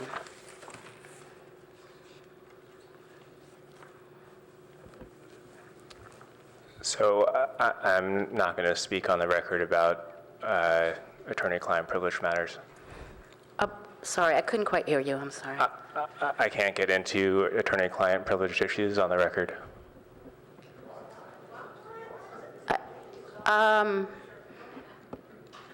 The staff report uses the Ellis Act. I can read it with my other glasses. It says, blah, blah, blah, blah, blah. Conversion of residential portions of non-compliant facilities from converting to non-residential area unless a waiver is received from the city due to a violation of state or federal law, i.e. the Ellis Act. Further down on the same page, in the body of letter F, you mention again that there might be, with regards to the waiver or adjustment, that there might be other federal or state laws that basically the first paragraph of the first sentence of letter F would violate. So I don't understand which client you're talking about. But maybe then Interim Planning Director Late could address the Ellis Act claim in our staff report, because I just don't understand it. I'm sorry, I'm not the expert on the Ellis Act, and I would refer to our council-appointed city attorney's office on that.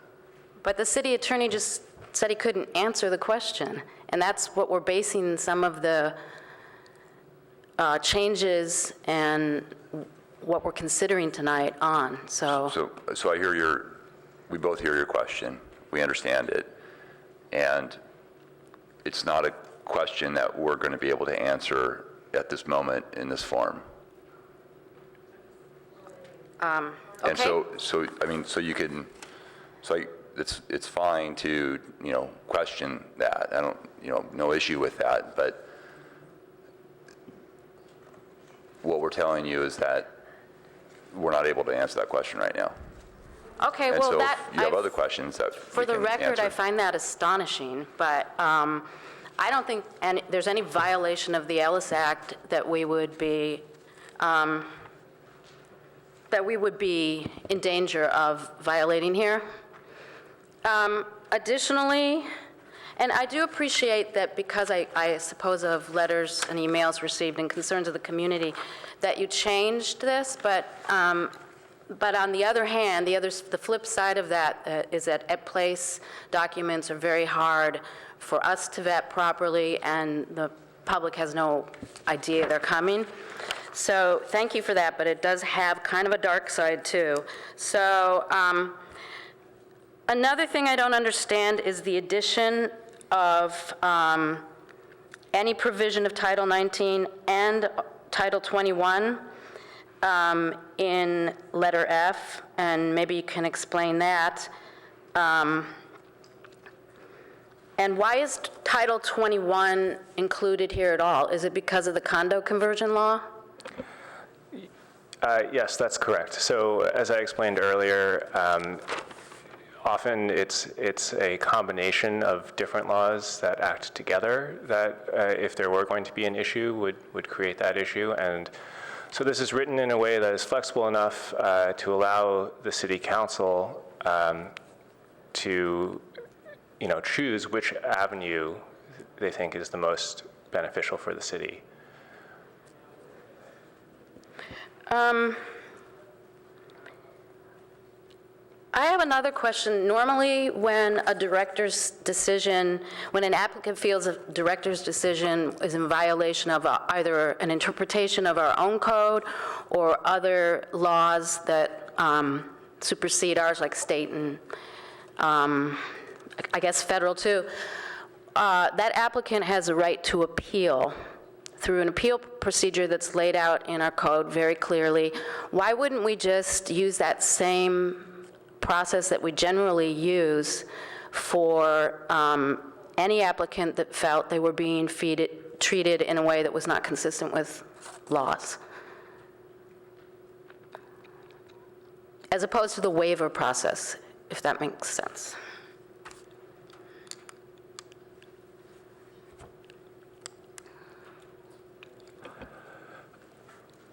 So I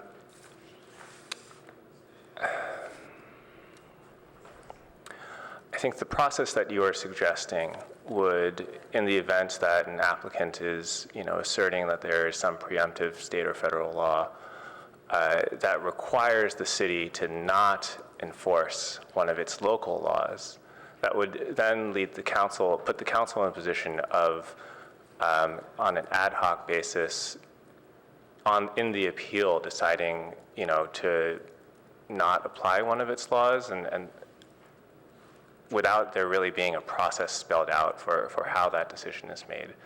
So I think this is an attempt to make that, to have a more transparent process for when that kind of change is being requested, and for that kind of decision to be made. So I appreciate that the changes that were presented at places do actually provide for a public process, but I still don't feel like I'm getting very clear answers to my questions here. I do have a question. Does the Planning Commission have any provision for a closed session item where you could feel free to enlighten us on the portions of the Ellis Act you think this law would violate? I'm sorry, off the top of my head, I'm not sure about a closed session, but I am happy to provide confidential advice. I'm sorry. I'm not sure about a closed session off the top of my head, but I am happy to provide confidential advice. Okay. We're allowed to have closed sessions. What? I think we are allowed under our bylaws to have closed sessions. Okay. So I have to be honest, what really isn't clear to me is why the waiver process is advantageous over a normal appeal, and the need for the waiver process at all, and the inclusion of all of Title 18 and Title 21. And I'm willing to accept staff's, no one's listening to me.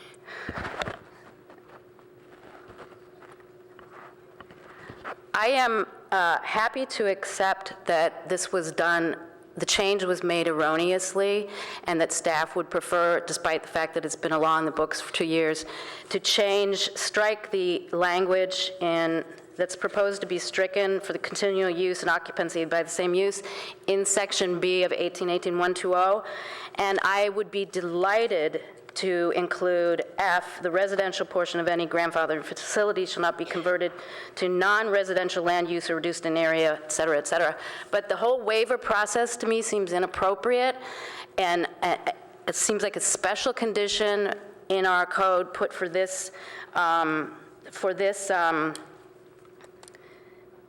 number F only, letter F only, and it seems to be a much less onerous and easier process, both financially and just in terms of difficulty for the applicant, as opposed to addressing this in a legal way.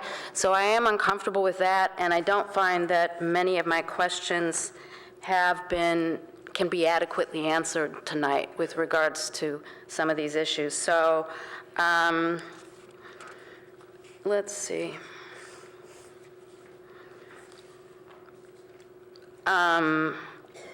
I was also moved by the member of the public who felt that this should have had CEQA review, especially when you think of the sweeping nature of potentially waiving all of Title 18 and all of Title 21.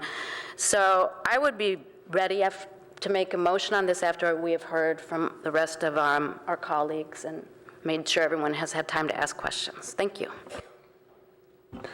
Any other first lights? Some people are coming on with second. Commissioner Woelfel.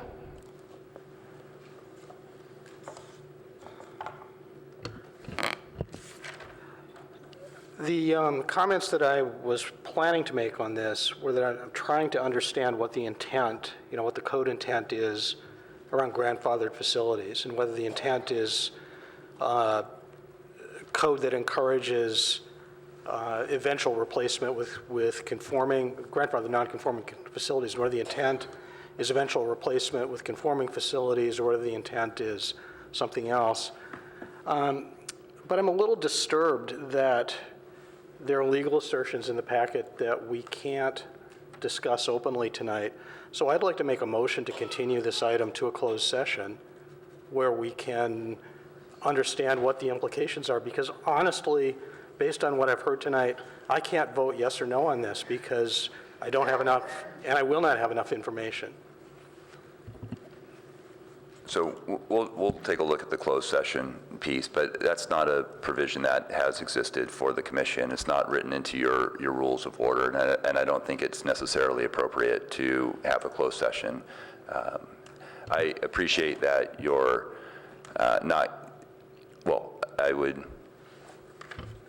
we are doing the best that we can to answer the questions. I'm sorry, Commissioner Suma, that you feel like many of them were not answerable. I feel like we were able to actually answer the questions, maybe not to your level of satisfaction. And clearly there's one question dealing with the Ellis Act. I don't have the act in front of me. I can't interpret it. Our attorneys has, reasons for not wanting to or able to share information. I understand that, but right. But our job is to deliberate. I'm getting to your comment. What concerns me, I guess, is the premise or the assertion that our, again, council-appointed city attorney's office is wrong, and that's fine. You can have that impression, But from a staff perspective, this is the guidance that we rely on. No, but this isn't the assertion is that there's something in the staff report that is relying on information that we can't get to. And it's impossible for us to deliberate on this, yes or no, without getting that guidance and information. I mean, there's a spectrum of actions we could take. I mean, one action, I've been looking at the codes, trying to suss out if there's some intent on grandfathered facilities. This is, from what I can see, this is basically an unintended case. We have cases for non-conforming uses and conversions of non-conforming uses. We have codes around non-conforming facilities, but we don't really anticipate this case of a non-conforming facility converting from one use to another use. I mean, I've looked at 18070, 120, and aside from this language that was inserted in 2016, there's really no other guidance. I can't figure out more broadly what our intent is for grandfathered facilities. I mean, I would say a CUP process is probably a good direction to take, but without getting the legal guidance that is somehow buried underneath this report, I can't tell whether we'll be making a good recommendation, a bad recommendation. I mean, it's impossible for me to tell, and so I honestly can't act on this tonight. So, based on what we are being told. Just a little bit of information. We are allowed to do closed sessions with the city attorney's office, and that's just an FYI. Another way, obviously, to get around this is to address part of the memo without the waiver at all and say that this needs to go to council because they do closed sessions all the time as a routine matter. And it would be easy enough to maintain your attorney-client privilege when you're dealing behind closed doors with the client. So we could act on the substance of it without the waiver and just, move it along that way. Just to clarify one item, again, our office is able to provide confidential advice, but this matter would not fall within the litigation closed session. Sorry, get close to the mic again. This would not fall within what? This would not fall within the litigation closed session exception. So we can provide confidential advice, but we can't have a closed session discussion about this issue. So that would make my other suggestion a bit more logical even, that it would have to go to council if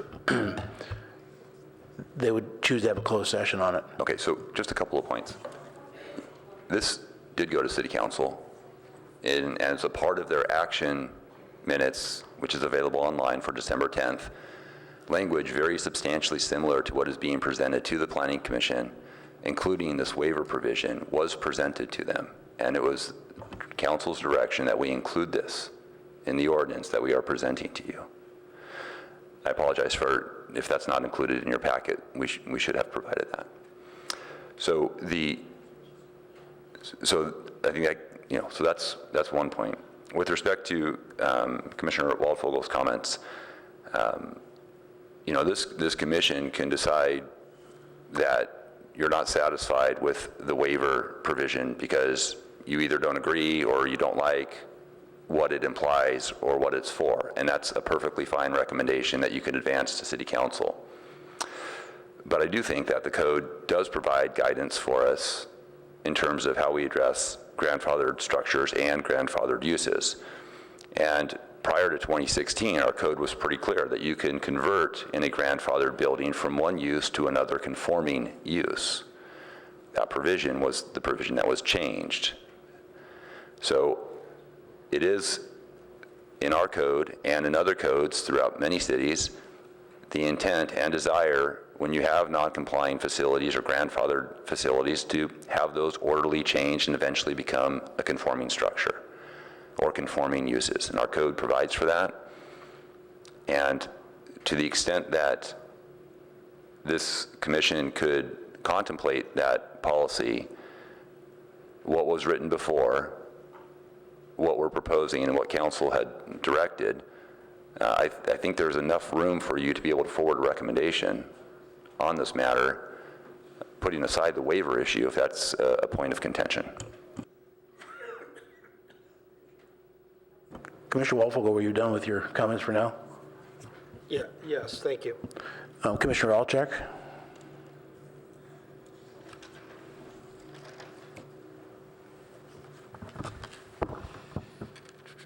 Okay. I have a few questions that I want to run through, and then I'll make a comment. Am I understanding staff correctly here that the 2016 change is or was somehow unintentional? Yes. It was my impression that that language was the basis for the denial of the President's Hotel application. Can you expand on that? There's no application on file. All right, let me rephrase the question. Can you expand on my perception that that language was the basis for what might become a denial to the concept of converting the hotel to housing? I mean, converting the current use to a new use?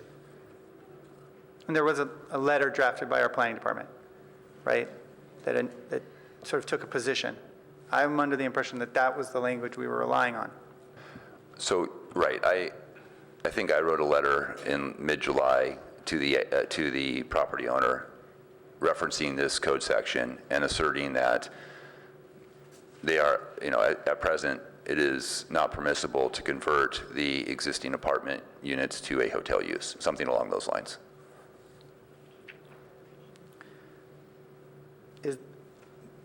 Were you under the impression at that time that this was unintentional language, or did we have a different view on it?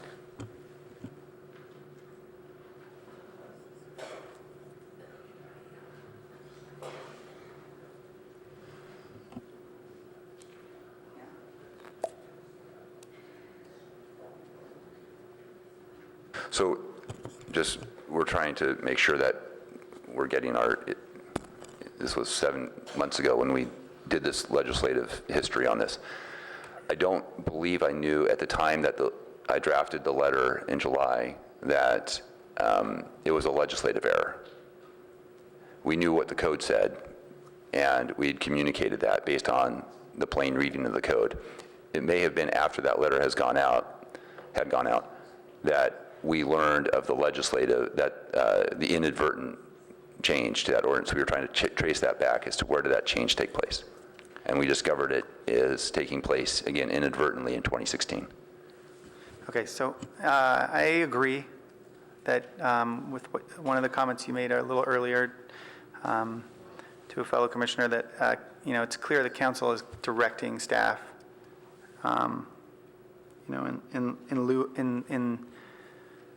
the aftermath of what I would call the President Hotel fiasco, to propose code amendments that would shield our meager supply of multifamily housing stock from conversion. So one of my questions is, has staff had the opportunity to study how other municipalities have attempted to do this? Attempted to...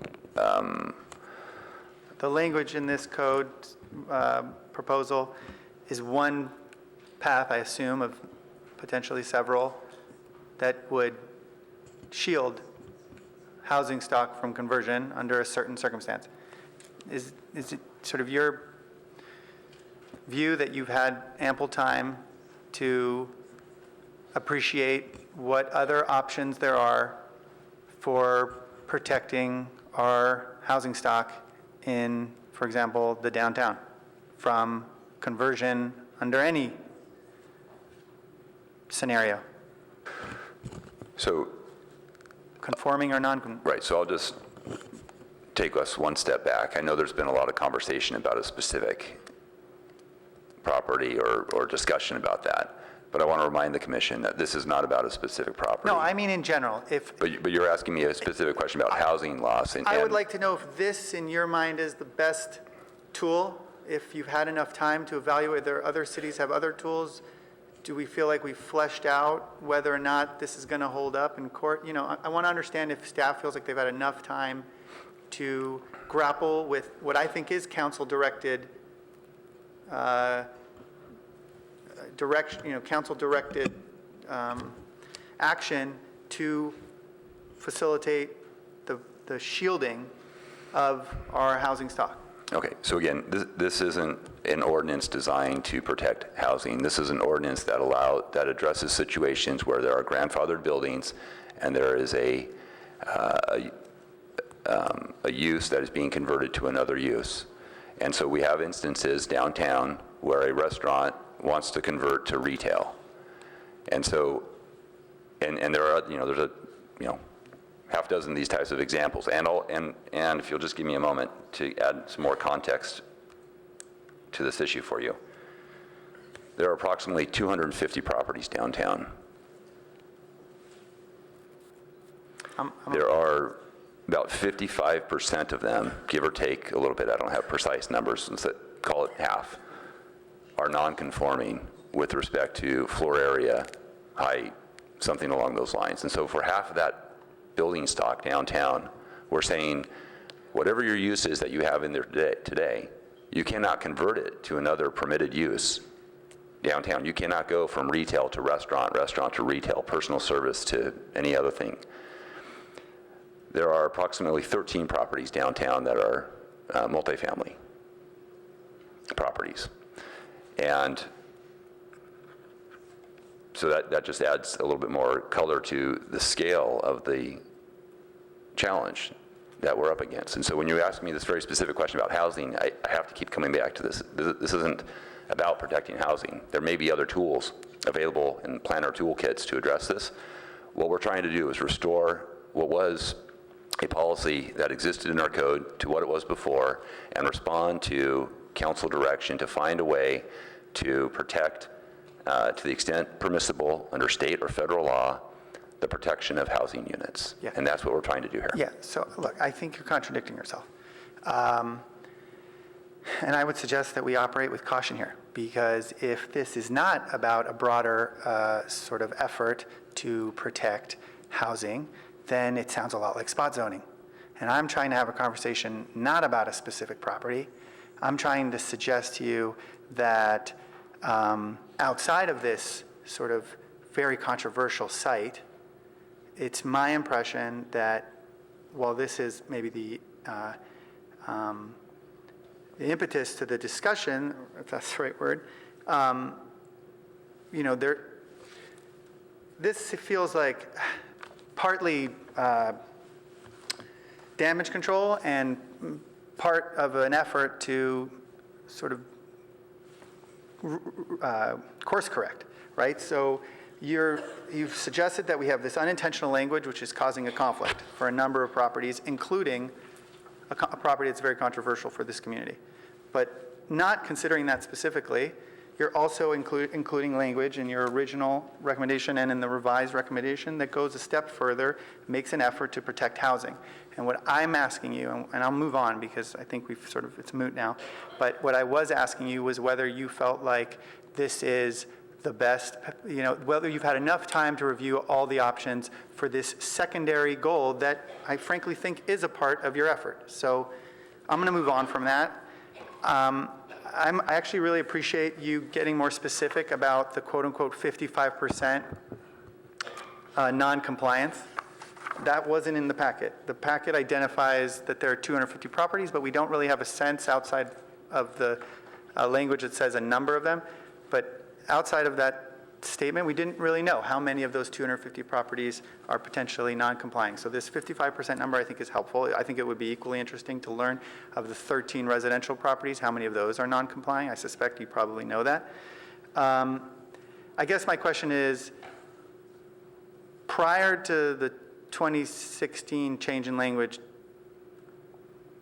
or staff says they recently learned, so the notion that we sort of recently learned that this language was added, or I guess at some point you realized that there is this language and it was the basis for whatever determinations you made regarding any applications that might come, but prior to that discovery that this language was there, did we approve permits in downtown for remodels without regard to future or current use changes?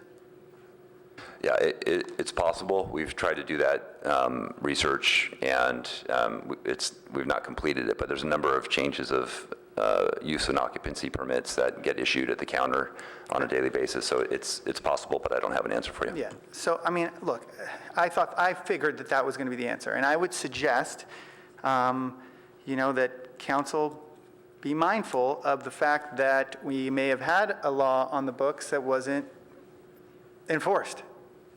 And if we didn't enforce it, how will we defend against a legal challenge that demonstrates selective enforcement, right? So I think there are a lot of issues here that this is not a forum exactly to determine which direction to take, but that sticks out to me like a big red flag. Okay, so I'll start with a quick comment. There's some low-hanging fruit here. The staff report, as Interim Director Late mentioned just now, it says there are multiple properties, 55% of 250, so let's figure 125 properties that might be subject to the current code, right? And there are at least 3 or 4 that were identified in the packet that are seeking to remodel and convert from restaurant to retail. And I would recommend that council make the change necessary to facilitate those changes. I don't think it's tenable for us to be in a land use environment where the Cheesecake Factory can't become a retail shop because they can't remove their tables that are fixed or their kitchen or whatnot. So I think the challenge here is how to facilitate these sort of non-controversial changes without opening the door too wide that our residential housing stock is depleted, right? And not to get too technical here, but I think the issue of whether any change we recommend today or that council adopts in the near future, whether that could be applicable to an application that was submitted or an intent that was demonstrated prior to this change is another legal conundrum, right? It's not clear that anything we do tonight is going to affect the elephant in the room. I think, I want to talk a little bit about the language that is proposed. I think the language that places staff, and this is the original suggestion, I think the language that places staff in a position to determine the legal merit of a request for waiver only invites costly legal challenge. I cannot imagine, I think it would be naive to believe that an applicant who submits a request for waiver would simply accept staff's conclusion. And there's 2 reasons I feel that way. I know that, but I want to make this point because you are past that, but we may still recommend that. So I just want to touch upon that recommendation here. The reason why I feel that way is because we're in a scenario now where the determination by staff has changed so much in 7 months that we are losing credibility. Let's talk about the updated language. I think that only makes matters worse. I think the suggestion that the determination be made by council politicizes a legal question. So now, if today we took a vote on whether AJ Capital could pursue its interests here, I don't think it would work out for them, right? But is that how we're going to adjudicate our determinations of our legal code? No, it can't be, because we're going to get sued. And we are in legal battles in so many areas that I think we need to start shoring up our sort of assessment of how much more litigation we want to invite. So I think this recommendation is in many ways worse because it politicizes what should be a legal determination. We should either stand behind our code and let an applicant take us to court if they disagree, or we shouldn't have that language. But it doesn't make any sense why we would let the city council make a determination on whether the Ellis Act, for example, superseded our code. We either have no waiver process or we don't restrict the change. And I think we need, and let me just say this, don't get me wrong, I don't suggest that we simply make laws that we're not comfortable defending and not also create paths to accommodate some flexibility. But this is different. This is like, we don't want any grandfather facility that's residential to be converted. And, but if you think that there's a law that would allow you to do that, then request a waiver and we'll determine its merit, which, again, would certainly lead to legal action. And then I guess I agree with some of the sentiments here, is that I don't really understand how that's different than any lawsuit that any applicant could bring. I think you shouldn't get 2 tries, right? If the staff is prepared to make a determination at the desk that on its face this is a grandfathered use and it can't convert, stand by it. If not, I would suggest we need to accept, if this can't be defended legally, and this is a huge, heavy, difficult pill to swallow, we need to accept that we weren't prepared for this. That's what I think. I think we weren't prepared for this situation. And now we're trying to figure out a way to address it, and it feels like spot zoning. It feels like we're causing all sorts of trouble for our retail establishments or restaurants, and I don't know that there is any easy path forward. My recommendation, I don't think we're likely to have, this is probably going to require a little more discussion, so I'm going to pass on the mic right now, but my recommendation would be that council seek the legal opinion that would essentially bolster the city attorney's conclusion on whether or not we can restrict grandfathered uses from converting in this state with the existing state and federal law.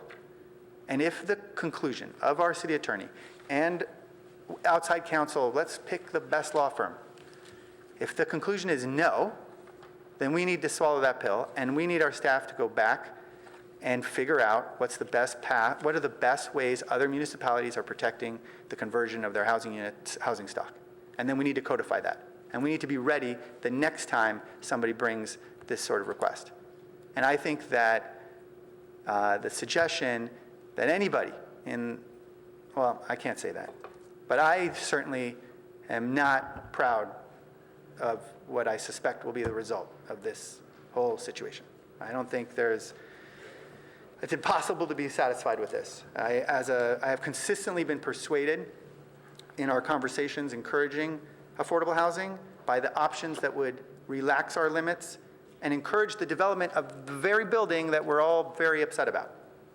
Those recommendations have not yet received the affectionate embrace that I continue to hope for, but I am frustrated that we are chasing our tails here, trying to solve a problem that may cost us way too much money and will lose, and everyone will look like they weren't paying attention. So that's all I have to say. That would be my recommendation. Okay, I want to do a couple of first round comments myself. Just to kind of get clarity, as I was reading this, we talk about retail and retail-like, which is services, as being equal. And we obviously have the Retail Preservation Ordinance, which happily includes restaurants.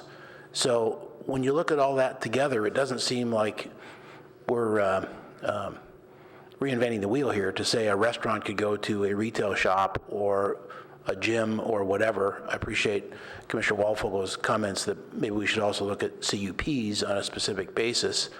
But That's sort of the, as you've been saying, Director, that's sort of the core issue here, is you've got a bunch of properties that want to do something a little bit different, but since what they're trying to do is all retail-like, I'm a little surprised that we can't do that anyway, because it's just right there.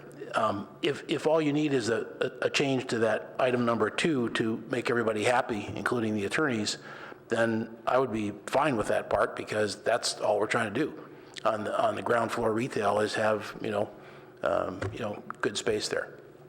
The other comment I want to make is just that that first sentence F, I think, is very specifically directed by council, and very specifically there to protect grandfathered facilities that are residential to be residential. So I don't find that objectionable at all. That's what preserves housing. We can't talk about what it's going to cost, whether it's affordable or market, but that does give you the retention of the housing that we're looking for in a building that's already that can't be converted to something that's bad. So those two provisions seem relatively easy. The waiver, as the discussion has proceeded, has seemed relatively impossible. We have some other lights on here, and we'll go back there, but there may be a narrowing of this that can get something done, and then send it back to council for their view. I believe the next one up was Commissioner Rupivar. So my recommendation, I just want to put this out there, would be, I do think that that's a directive by council. The first part I agree with. I'm just focusing on section F. The residential portion of any grandfather facility shall not be converted to a non-residential land use or reduced in area or number of units. I do agree with that, and it was directed by council. However, I would suggest we take out the entire waiver language and continue that by saying, unless otherwise preempted by state or federal law. And the reasoning being that this is a legal question. This is not a matter that the Planning Commission or the City Council should be deciding. I think it's just going to invite litigation, and that might be a way to get past this issue. Can I ask you a question? Yes. Why would we need that additional language? I mean, isn't that always true? It is always true. So why would we specifically need that language in this paragraph? I mean, why wouldn't it just be that first sentence, full stop? So frankly, I don't know if we necessarily need that language, because I think that it's a given that state and federal law would preempt. That's what I thought. So I'm just wondering why you'd add it. If the city attorney, like if we've used it in other areas of the code and we want to, but state or federal law will always preempt. Yeah, so we can full stop, end it there and get rid of the waiver. Yeah, I think that's good. I think we're honing in here. Was that your only comment? That was my only comment. Commissioner Templeton? Hi, thank you. I'm a little bit late with my comment. I was trying to jump in earlier to clarify the Ellis Act. Your two mentions of the Ellis Act in our packet, one is a reference that it has been brought up by an external party, and one is that it's an example of the kinds of state laws that may preempt or supersede our code. Is that correct? Is there any other reason we would need to specify the Ellis Act? It's not in the language that you're proposing. Yeah, that's correct.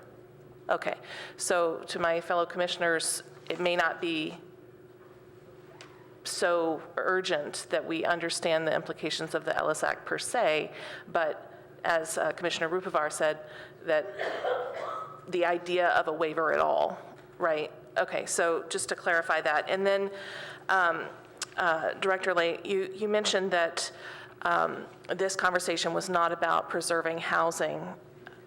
Did I understand your comment correctly? Well, thank you for that, that question. I think what I meant to articulate is that this is an ordinance that clearly is inclusive of some housing interests with the direction that we got from council. In my remarks, I was thinking of the broader sort of policy implications we have beyond the housing also that applies to the other non-grandfathered buildings downtown. So I understand the comment earlier, and thank you for asking that question, just to clarify that Yeah, that's point. a great clarification. I appreciate that. So I would say that, given that there's this dual nature of the proposal, I'm wondering if maybe we have combined in item 3 two separate issues, that kind of apples and oranges. One is the more objective fixing of the code error, and the other being how to deal with council's directive to protect housing. Is that okay? So I agree with Commissioner Alczek that the spirit of Section F to protect our housing stock is admirable. I share his sentiment to see what best practices are in other cities. However, I know we have limited resources, and it seems that we have an approach here that we could potentially vote on. My recommendation, I would like to split these items. Thank you. Commissioner Suma was up next. Sorry? He hasn't spoken yet. Oh, okay, fine. Yep, Commissioner Riggs. The names are switched here. I know. When I'm reading, so go ahead. Sorry. I know we swapped chairs, didn't we? Yeah, I'm sitting in a new space. It's all fresh and new here in 2019. Well, I want to try to be. It's been interesting to absorb all this stuff because I definitely didn't anticipate.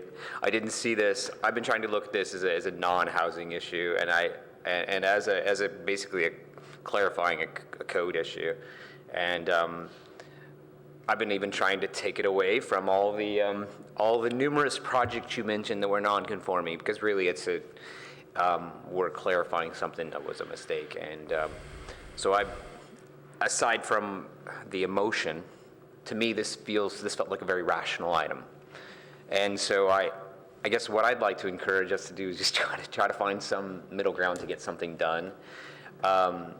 And I did like Commissioner Rupavar, and I'm going to probably mispronounce your name for like the next 6 meetings. But I did like your suggestion of the full stop, eliminating the rest of that sentence. I think some people in the public also suggested that. And I guess I would still encourage us to try to retain some of what staff has put before us. We have some direction from council. I'd like to encourage us to try to take some action on it. Commissioner Alczek, you may have some reservations about this, but I think that there's the intent of this is good. And I would encourage the public, if you have concerns about this, and if we are able to move something forward, to express those concerns again. I think we hear those and we recognize those as well. But I just would like to encourage us to try to do our job tonight and get something done. Okay. Commissioner Zuma, your light is on. So, I do accept that the change was made erroneously, and I think it's amazing it slipped through so many eyes, but it was a law I was familiar with before I was on this body, and I think it changed, and I think it changed through error. So I could make a motion to strike the language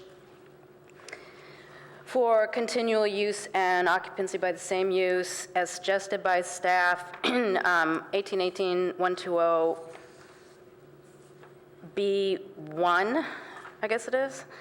And then I appreciate the addition of protecting, even though it's few buildings, of protecting grandfathered residential uses in the downtown zone.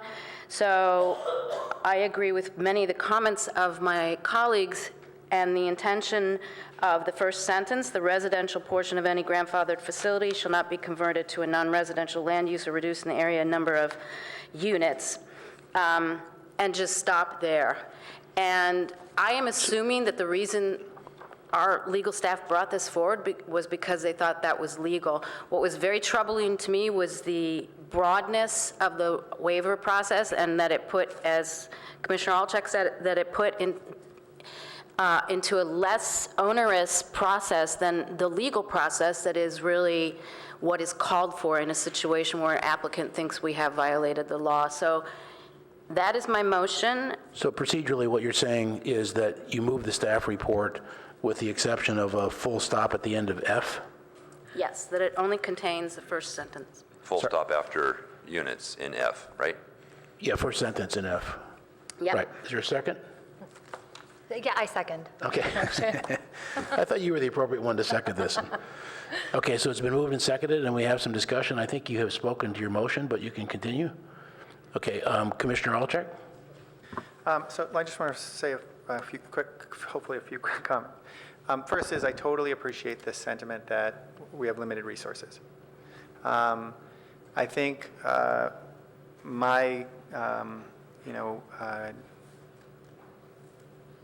I could support this motion, but I would love to incorporate a recommendation that our council consider very seriously obtaining outside legal opinion on whether or not this will hold up. And the reason why I say that is because I can virtually guarantee you we're going to have a lawsuit.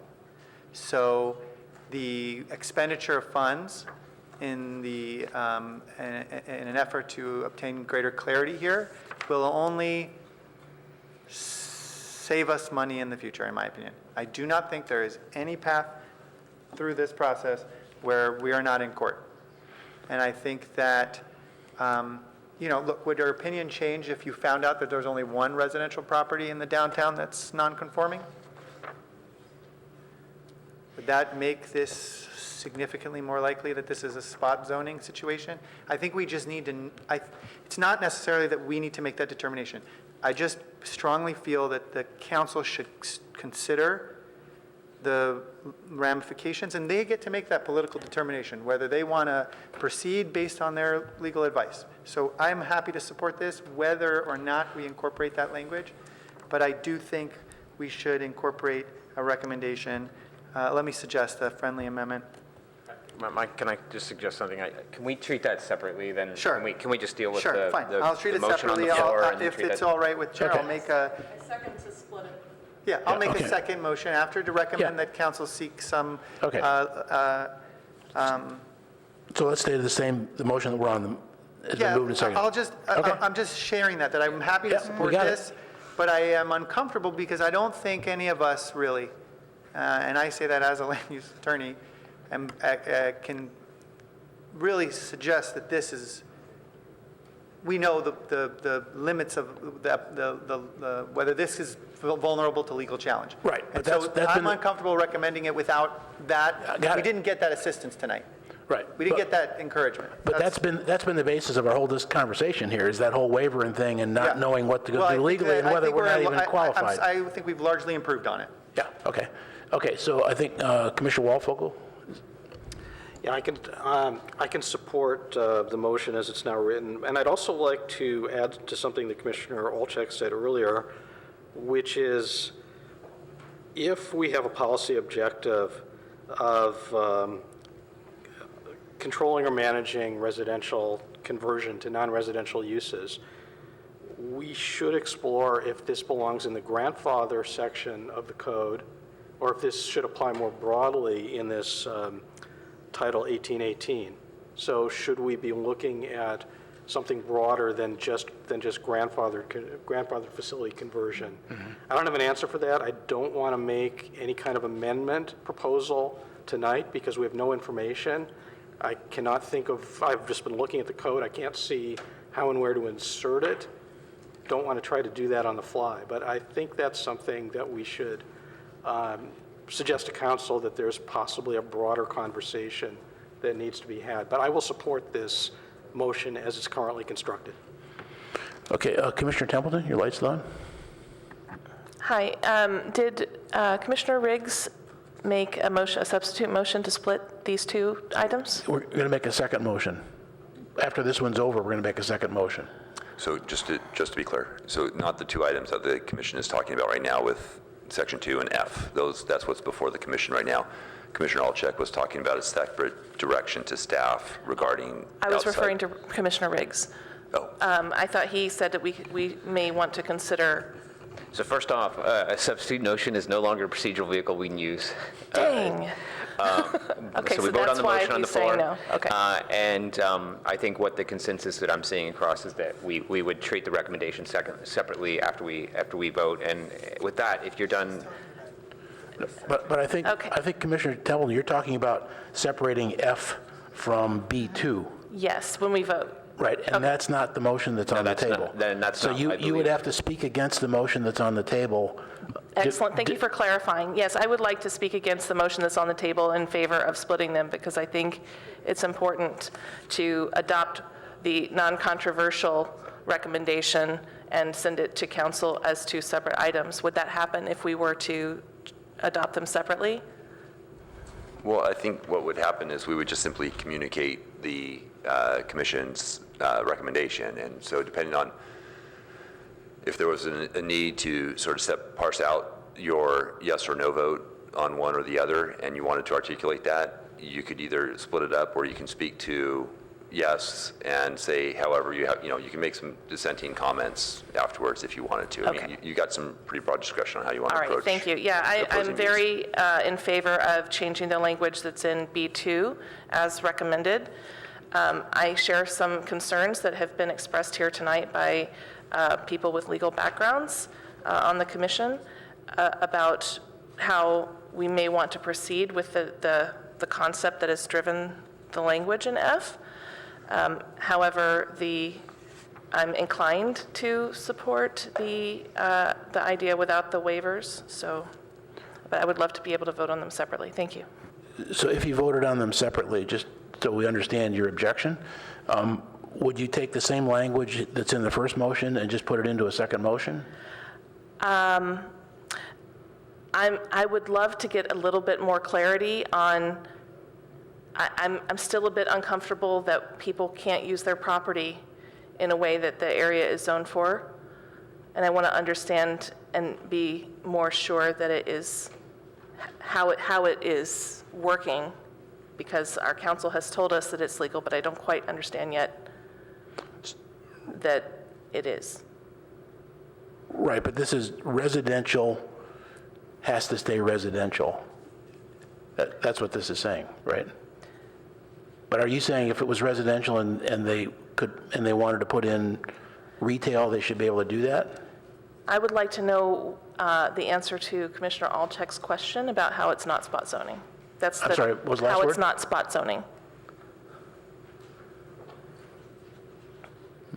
Okay, other comments? Let's see, Commissioner Suma? Yeah, just to continue the conversation with my colleagues, I think it's not spot zoning because it's broadly applied in the CD zone, and we know there are other grandfathered uses. We don't know exactly how many grandfathered residential uses there are, but we have a strong council direction and has strongly favored increasing the residential uses in the downtown, and that starts with, I think, protecting the existing ones. And it doesn't just apply to one. It does just apply to one zone. And to Commissioner Waldfogel's comments, I saw perhaps the germ of a much broader citywide residential protection we can have. And when it comes to grandfathered facilities, generally we do impose different rules on them because they exist outside of the current zoning. So we feel we can be, in a way, more restrictive with what they can do. And this only applies to grandfathered uses also. That's kind of my thinking. Commissioner Ripper? Yeah, I just want to go ahead and vote on the motion at hand, but then we're going to address Commissioner Alcheck's issue of recommendations to council for legal opinion after, correct? Commissioner Riggs, did your light on? I want to call the question. Okay, let's see. That needs just a second. I think what they're saying is just, are you ready to vote? Yeah. No, I was Without gonna ask that- formally going through the, I was going to ask that question anyway. Sorry, being proper. Let's vote. I just want to make one comment that I think either way, we're going to get to the same place. And one motion just seems a little bit simpler to me, but I think we're going to get to the same place. We are. Okay, so all in favor of the motion, which is to approve the staff report with the changes in B2 and F, first sentence, full stop at units. Aye. Right, so we know what we're talking about. yeah, delete everything after unit. Right. All in favor? 2, 3, 4, 5, 6, 7, 0. Thank you. I'll open the floor to another motion relative to the legal aspect of that. Yeah, so this is my recommendation. I think we should have a second motion. Close to mic. I move that council consider obtaining a legal opinion on the vulnerability of the language in Section F, whether that's in closed session or a public session, it's their call, before voting to incorporate that language in the code. And I can speak to that motion if there's a second. I'll second. So I'll just speak to it quickly. I think we will be faced with legal challenges. I think that's obvious. And I think that the City Council is in the best position to make the decision on the risks or rewards related to the codification of this language only after they've received better legal insight than we have at this time. So my vote in support of the language in the prior motion is very much contingent on the hope that the council will have better clarity on the legality before accepting that language into our code. Other comments, Commissioner Waldvogel? I'm inclined to not support this motion, and the reason is that I think that we're just asking the council to follow best legislative practice, which I hope that they generally do, and I'm not sure we need to advise them on what that is. That seems a little bit outside of our scope. Commissioner Suma?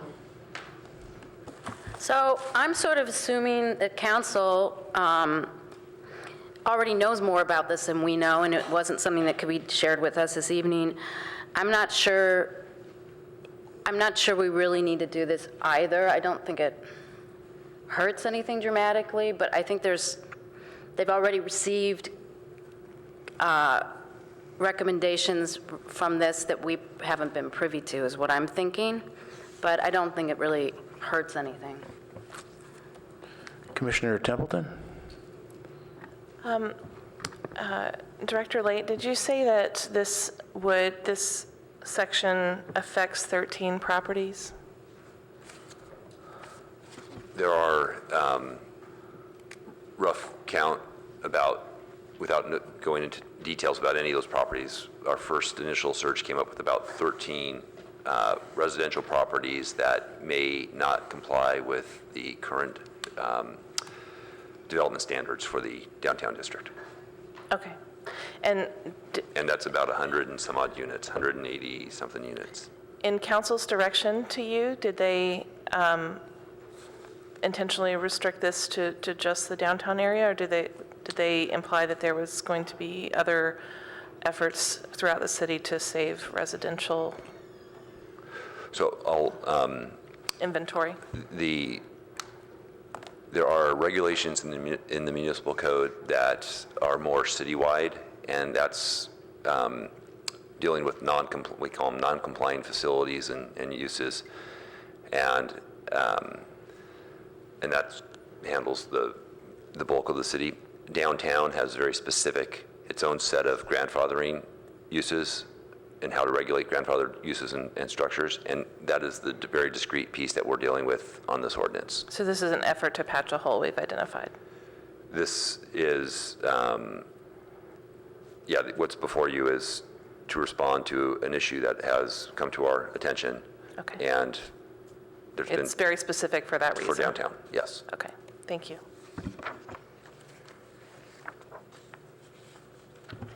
Commissioner Riggs?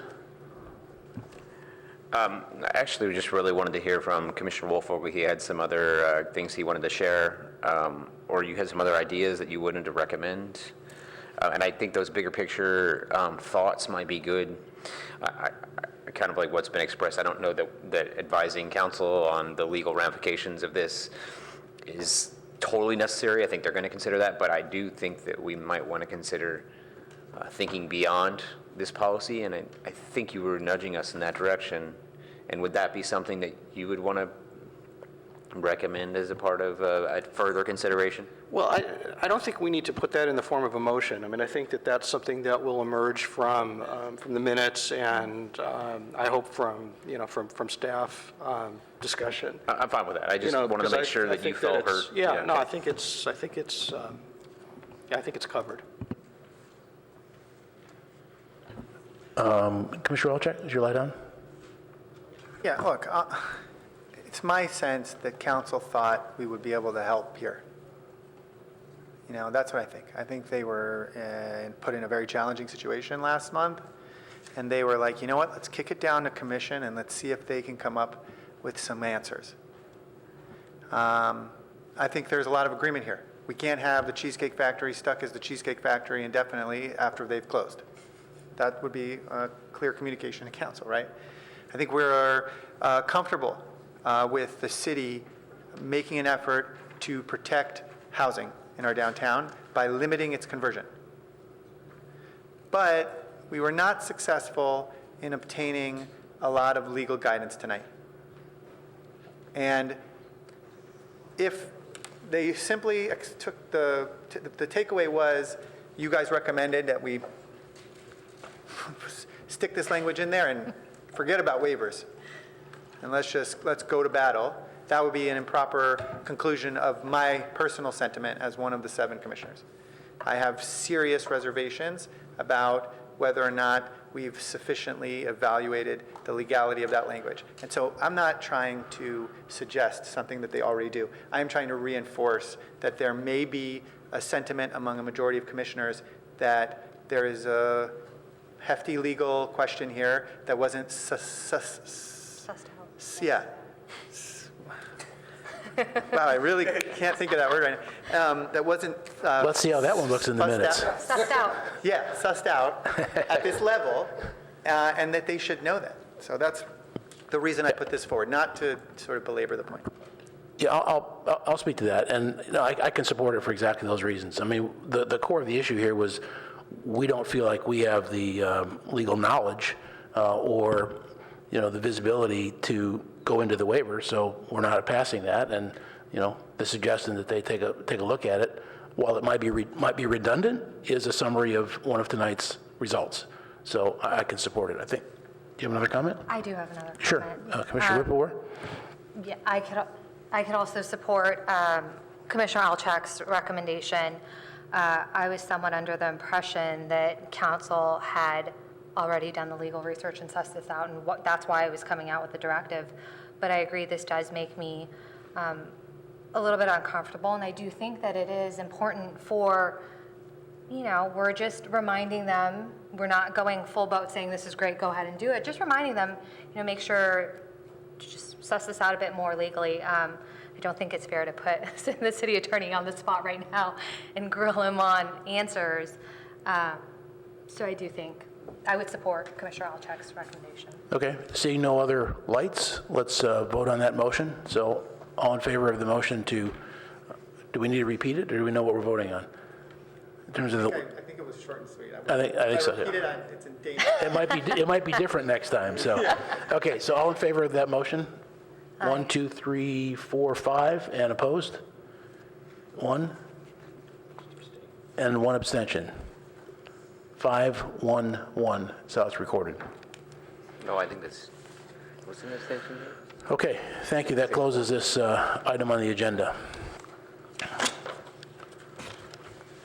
So I want to take about a 10-minute break here, and then we're moving on to the officer elections and then the minutes.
So the exact wording of this agenda item is the election of the chair and vice chair.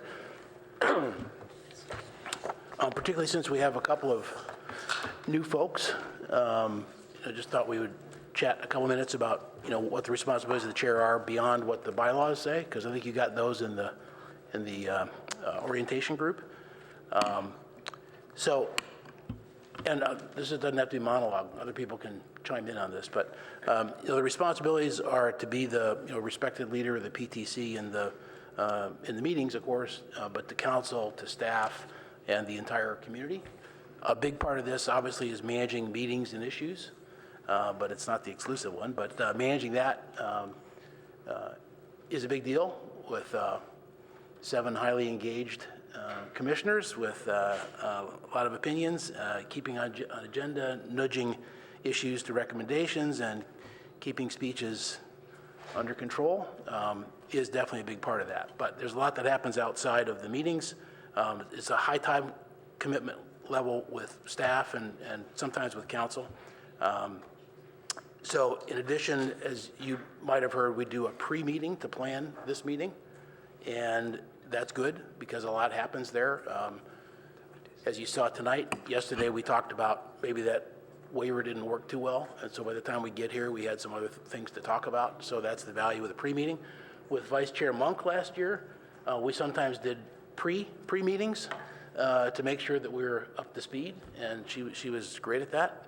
And then sometimes we did postmortems just to make sure that we're ready to go here. So, and of course, interfacing with staff between meetings on agenda items and other issues that come up is very, very standard, as Jonathan can attest. Planning the retreat, meetings with occasional meetings with the mayors, and then other sort of protocol meetings. Council reorg meeting in January, mayor's state of the city, council retreat in the new year, commission recognition events, and so on. I'd just like to state one thing that I personally strongly believe that the chair is not, which is a political position. I mean, I think by intent it's meant to be apolitical and very neutral and fair to everybody that's here. I mean, we're not tonight electing a Speaker of the House. That's the complete opposite to what we're doing here. Because the collaboration with staff and meeting management, staff liaison are, neutral.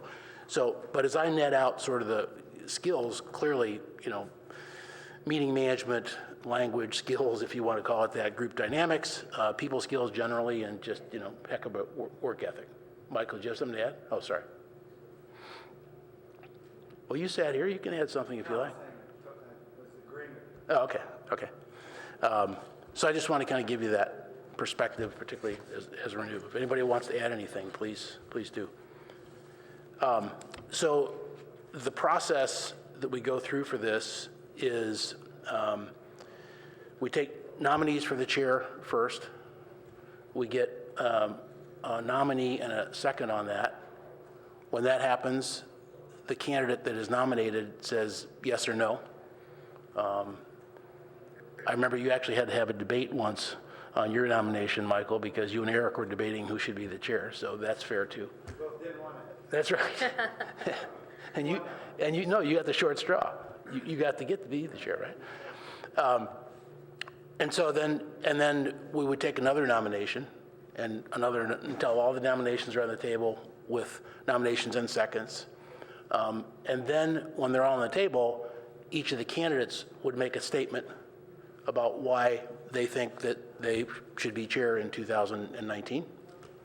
And then we'd just all bail in on any comments that we want, in support of or not in support of some candidate. And then we just take a vote, and if there's, 2 candidates, then whoever gets at least 4 votes is the winner. When that's done, the chair, the new chair is in charge of doing the exact same thing for the vice chair. And we go from there, right? Okay. Not really relevant, but in the past, actually, the transition happens after both appointments. You would, in theory, still be running the meeting until the vice chair was appointed. Okay. And then you wouldn't switch That's seats. fine. It's minor either way, because we're just counting votes, right? Yeah, no, I know, but I'm just, adds a layer of formality that doesn't normally happen. Okay. Any questions about process? Does the chair set the agenda with the, oh, sorry. Mike, Does the chair set the agenda for the meeting? you'll get used to that because that's not only the mic for the audience, but it's the mic because it's being recorded. That was an interesting debate when we just changed the bylaws. I think it technically says that staff sets the agenda, which is more often the case. And I would think it's fair to say, and again, other folks chime in here, that we try to influence the agenda by bringing things up for next agenda items, which is later in our agenda tonight, for example. It's very much driven, if you want to speak to this, it's very much driven by stuff that comes up that has to be done. Just curious. Yeah, so, right, so we set the agenda, but we work with, and we could probably do better at this, but working with the chair to sort of understand what's coming up on the agenda. You'll notice that the tentative agenda changes a lot.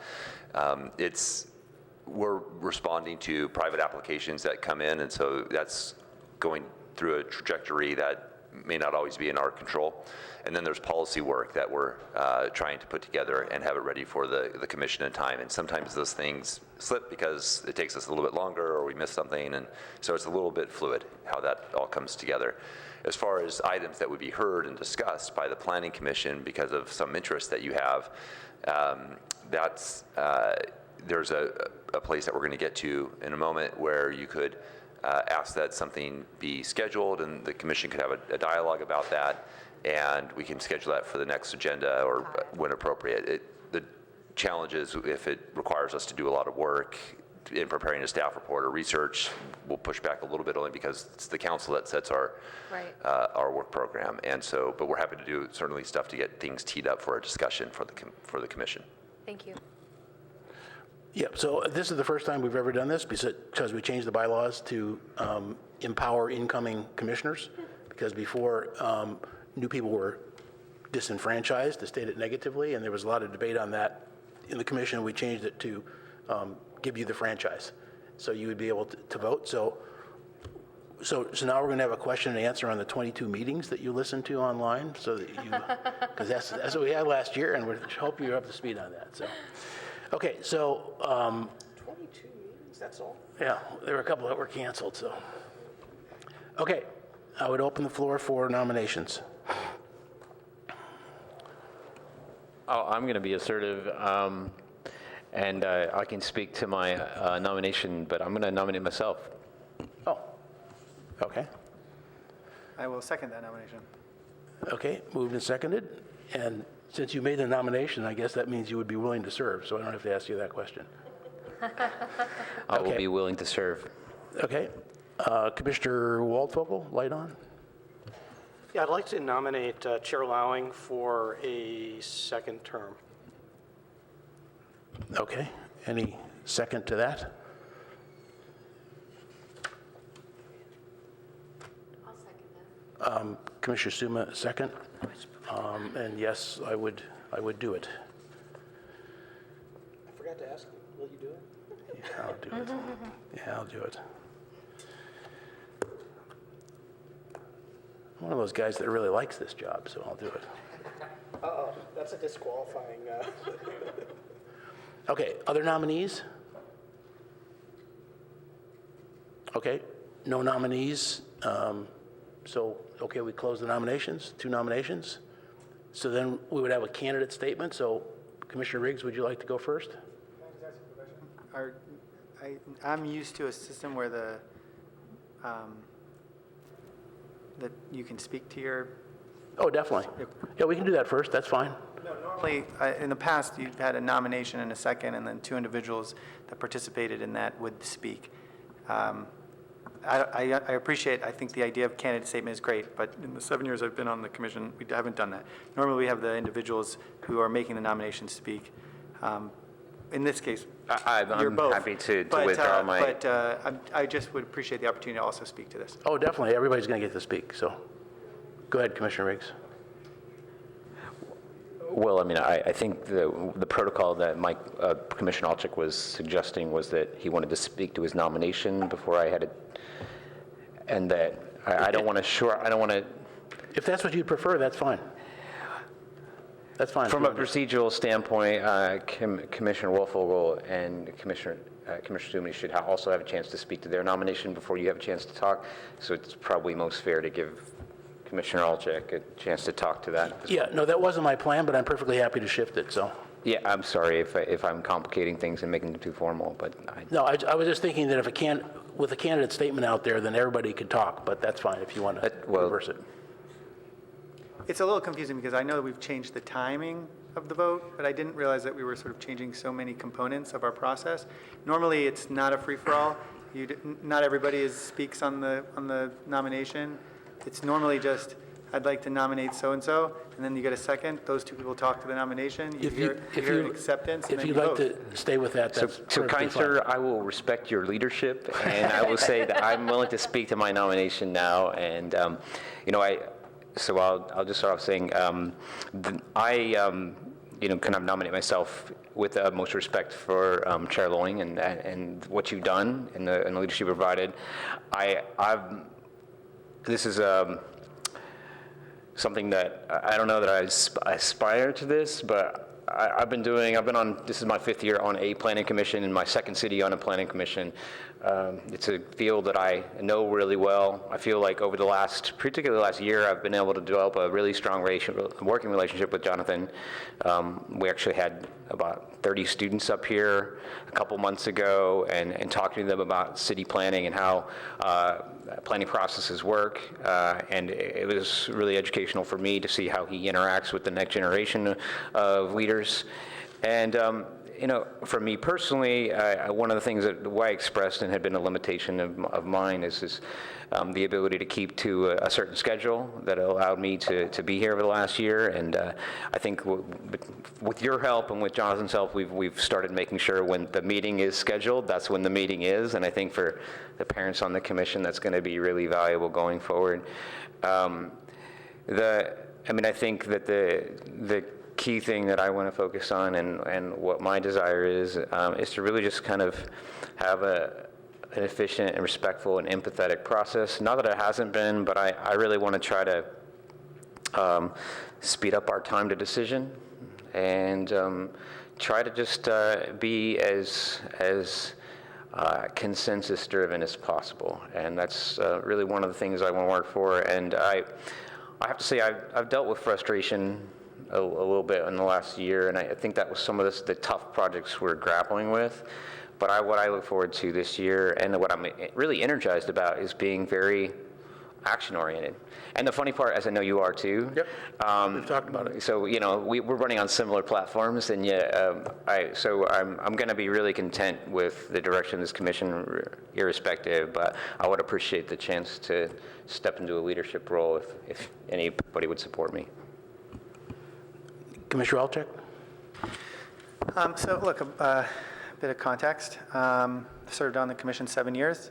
I've worked with 16 commissioners, not including you two, who have now joined. So that makes 18 different commissioners, but only 7 chairs, including myself, so 6 chairs.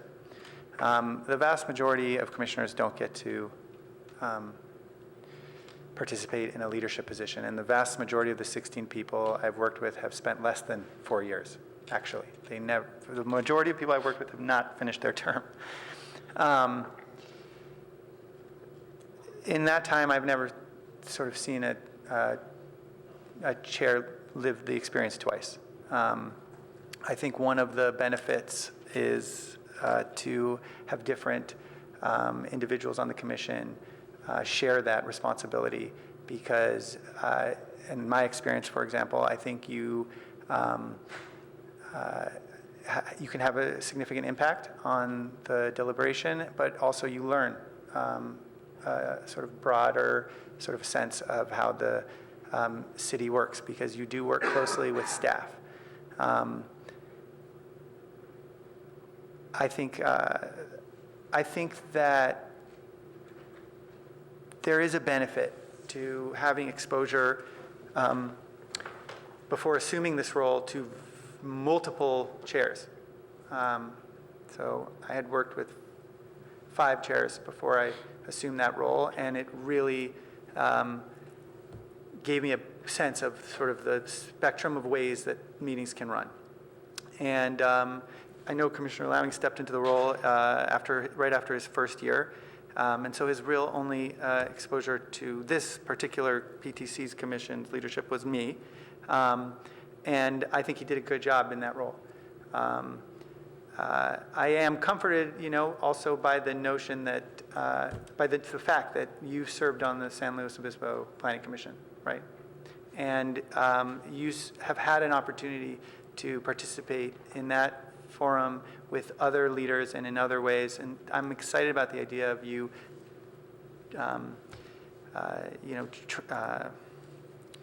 bringing some of that knowledge and experience to this commission and to the role of leadership, this leadership role. So again, it's tough when a past commission chair sort of seeks the position again. But with the utmost respect, while I think you did a good job, I am excited to have sort of a new leader step into the role and have the opportunity to guide us through this next year. Okay. I also want to make a statement relative to my candidacy this year for 2019. I guess maybe I should promise not to run in 2020.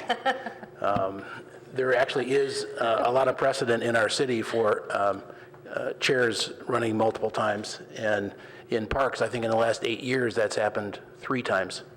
So there's precedent there, and I'm told that there's precedent on this commission as well. This is my 10th year on a commission, 7 from parks. And excuse me, I'm trying to give a bit of my history to them because I may not know it. And I was on parks for 7 years and now starting my 3rd year here on PTC.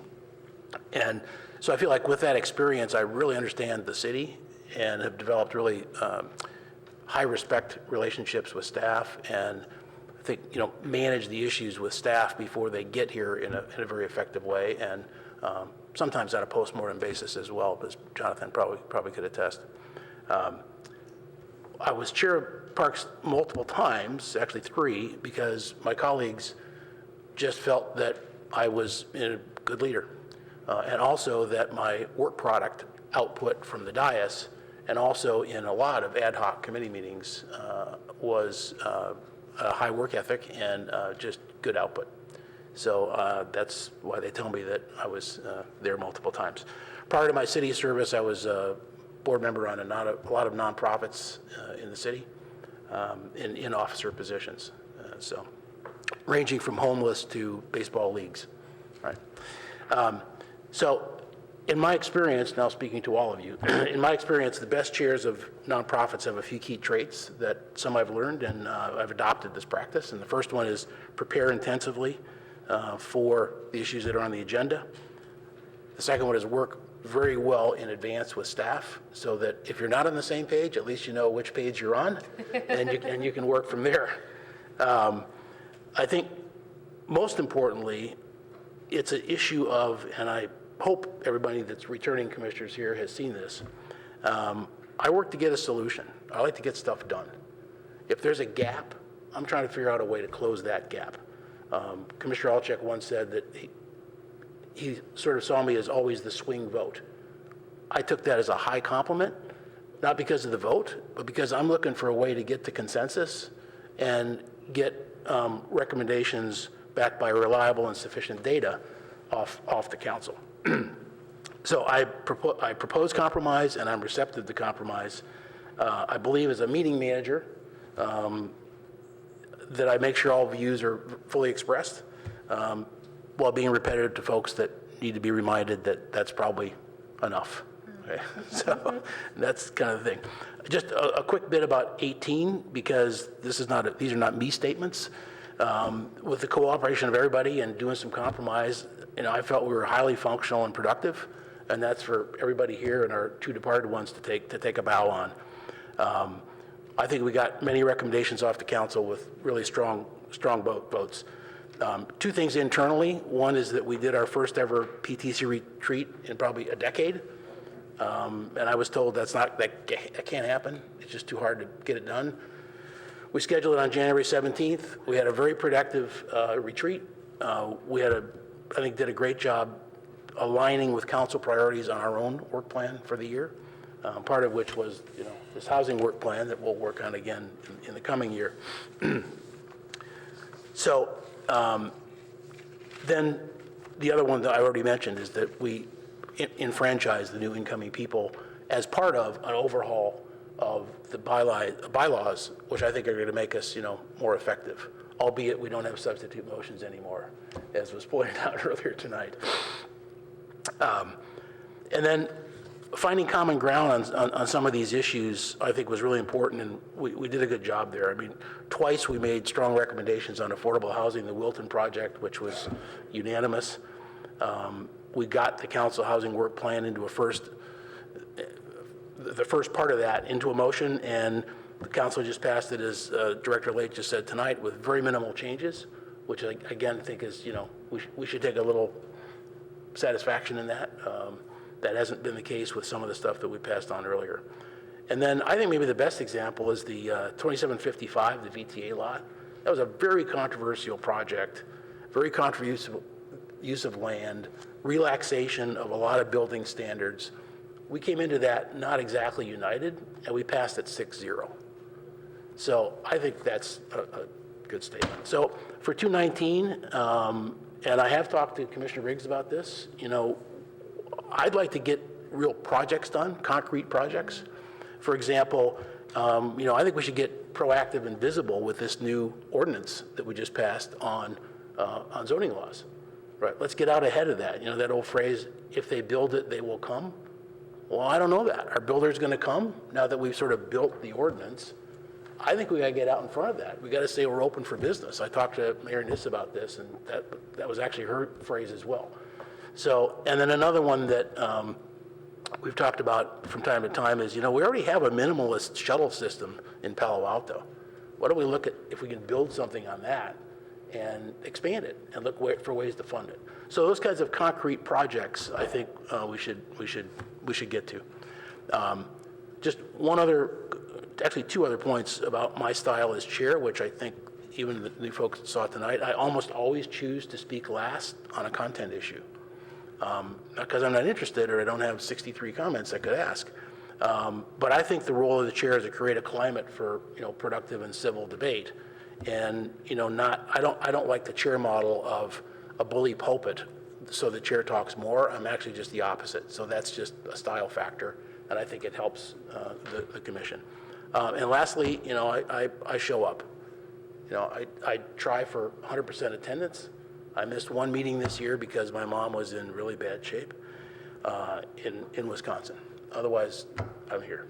So, look, I'm talking about 2019, and it's just a question for all of you as to, of all the dedicated and smart people that are sitting here, who's the best person to lead the team this year?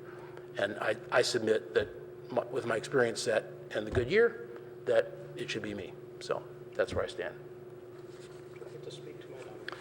Yeah. You're not usually that eager to speak, but yeah, go ahead.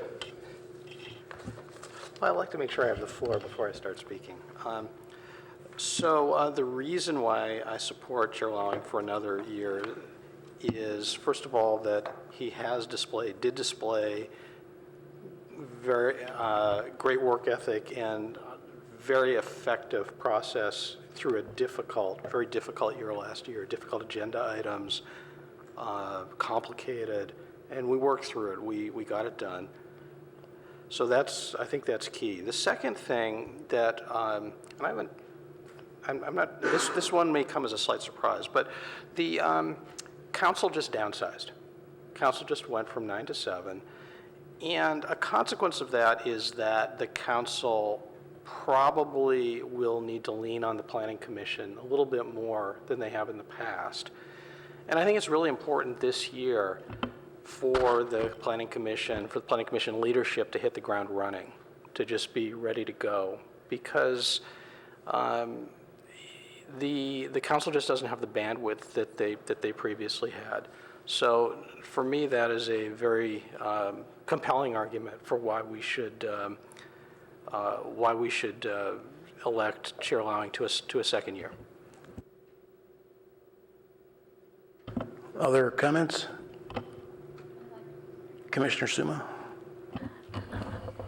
I will also be very happy to support Chair Lowing for a second year for all the reasons mentioned before, but I think most importantly, work ethic, even-handedness, cheery attitude. It really helps a board like this to have a good leader like that. And I want to thank Billy for stepping up. My hesitation, I would look very much forward to having another year to work with you before I would be able to support you as chair. And part of that is attendance issues last year, and I understand you have young kids and it's really hard, but, and then several months ago, you made some, at a public hearing, you made some very negative comments about this body that made me uncomfortable, and I think I hear that they came from frustration, but I think I would need, I would be more comfortable having Chair Lowing again, and I look forward to working with you very much this year, and I hope I can support you the following year. That's kind of... Other comments? Comments or questions, I guess? I like both of you. I like everyone. You like everyone. Thanks to whoever voted last year to put us in this position. I know, right?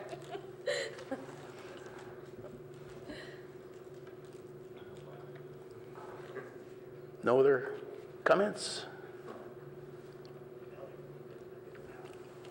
If not, it's time for a vote for 2019.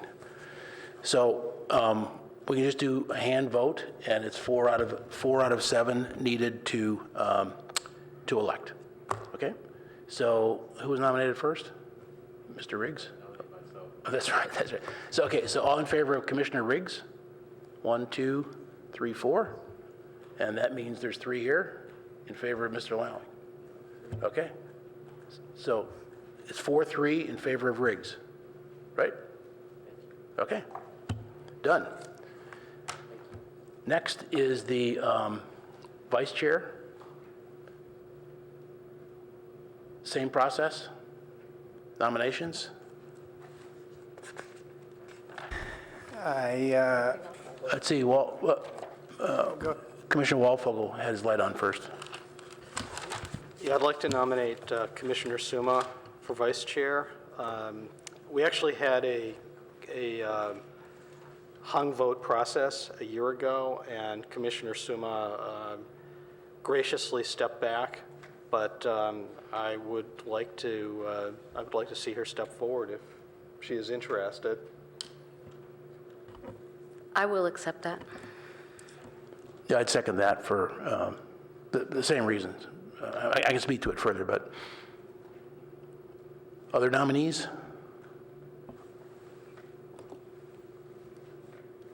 No other nominations? Okay, then we have. I will be so bold as to nominate myself for the position of vice chair. Yeah, in hopes that I have a second. I'll second that. Okay. So, any other nominations? Let's see if each of the candidates wants to make a statement. Commissioner Suma? Sure, thank you very much. So I think I would do a very good job at vice chair. I've worked very, very hard.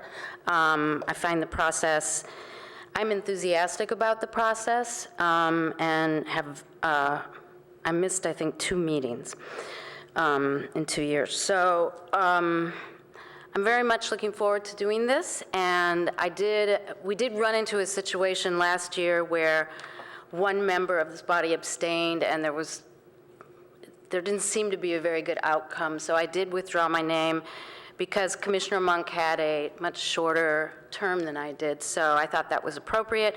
And not that it's in the bag, but I do believe there was sort of an understanding then that I would serve the following year as vice chair, barring some unfortunate circumstance. Yeah, I think that's it. So thank you very much. Yeah, I just wanted to elaborate on the second. All of that was true, and it wasn't legislated, but it was clearly a gracious move on the part of Commissioner Suma. And beyond that, I think if you just look at the quantity of work, the knowledge of her that she brings to the table, the quality of her comments and commitment it's just extraordinary. It's absolutely extraordinary. So it's well deserved and arguably a year late. Other comments? Did you have?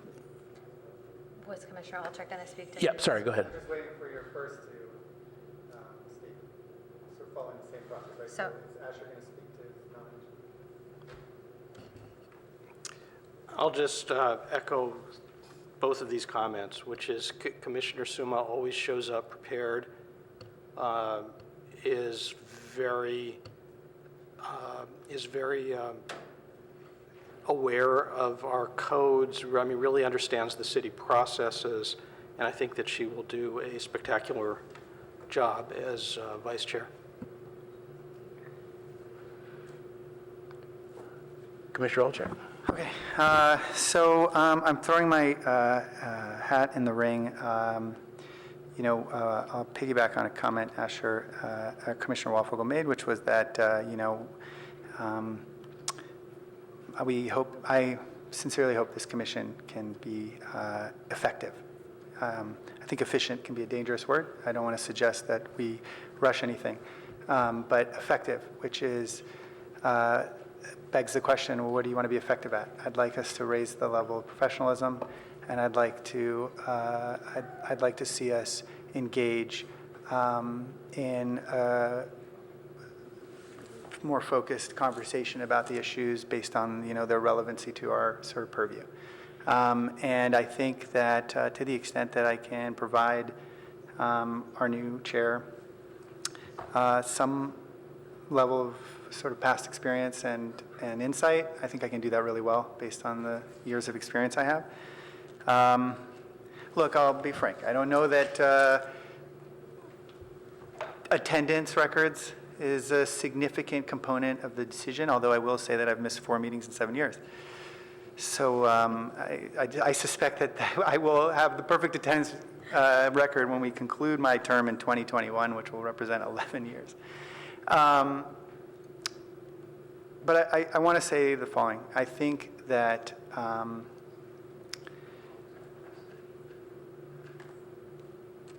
everybody on this commission is capable of managing this meeting. I don't believe this is rocket science. I do believe that sharing these positions is, trading these positions essentially is a good practice, but I will also acknowledge that not every commissioner that serves gets to be in a leadership position.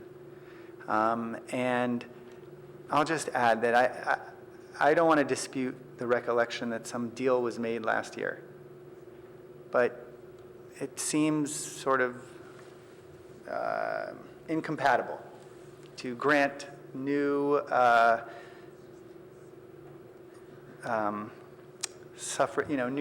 new voting right, and at the same time to suggest that there's some a deal that we must sort of entertain that was made before. You can't have it both ways. Either we're going to incorporate the new membership in this decision, or we're going to allow the old membership to choose the leadership. I don't think we can have it both ways. So anyways, I would very much look forward to the opportunity to provide you with support. I think the role is relatively small, but important and administrative largely, and I hope I can exercise, I hope I succeed at getting your support. So, I respect both Commissioner Suma and Commissioner Alchek. I think you both bring a lot of value to the table. I've seen both of you in action now. Commissioner Suma, you have a lot to add in terms of content, and you're very thorough. Commissioner Alchek, the reason I seconded your nomination is because I feel you, and you've demonstrated it throughout this meeting, you have a lot of knowledge in terms of logistics and how these meetings are run and what is done, given your 11 years of experience.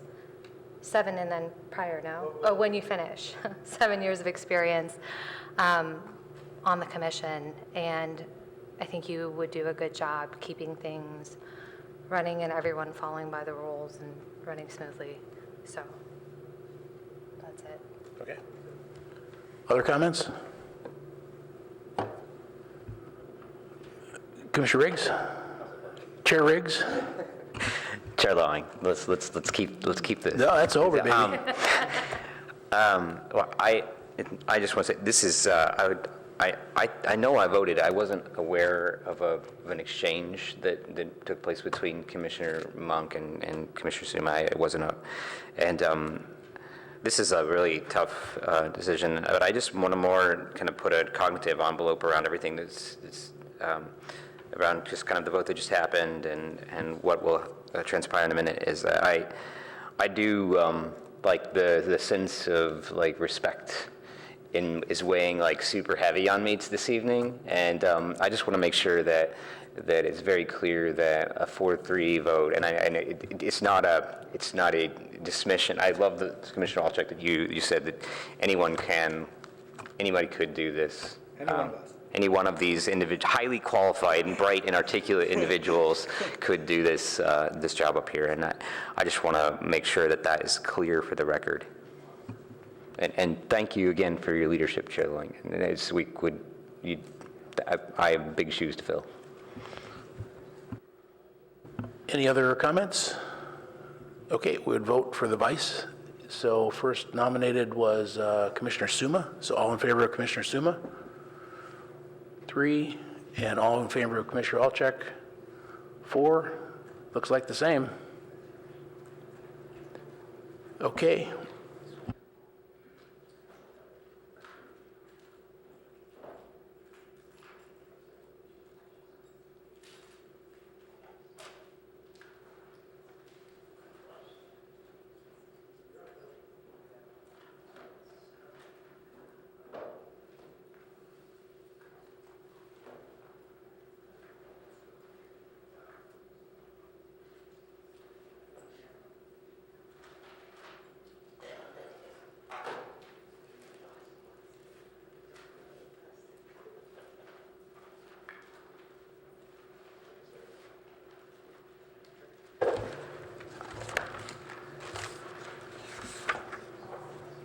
So do we have the minutes up next? All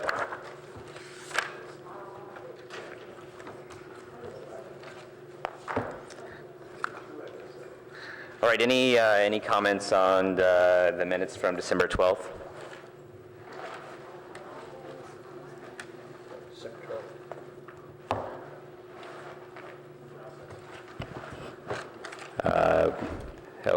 Going none, do we have a vote of acclamation? All in favor for approval?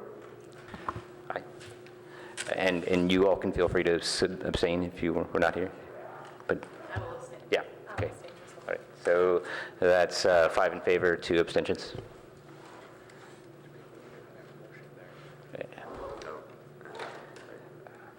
Any additional? For the record, I think Chair Riggs, you made the motion and Alchek seconded, is that right? That's correct. Thank you. I just didn't have my mic on when I...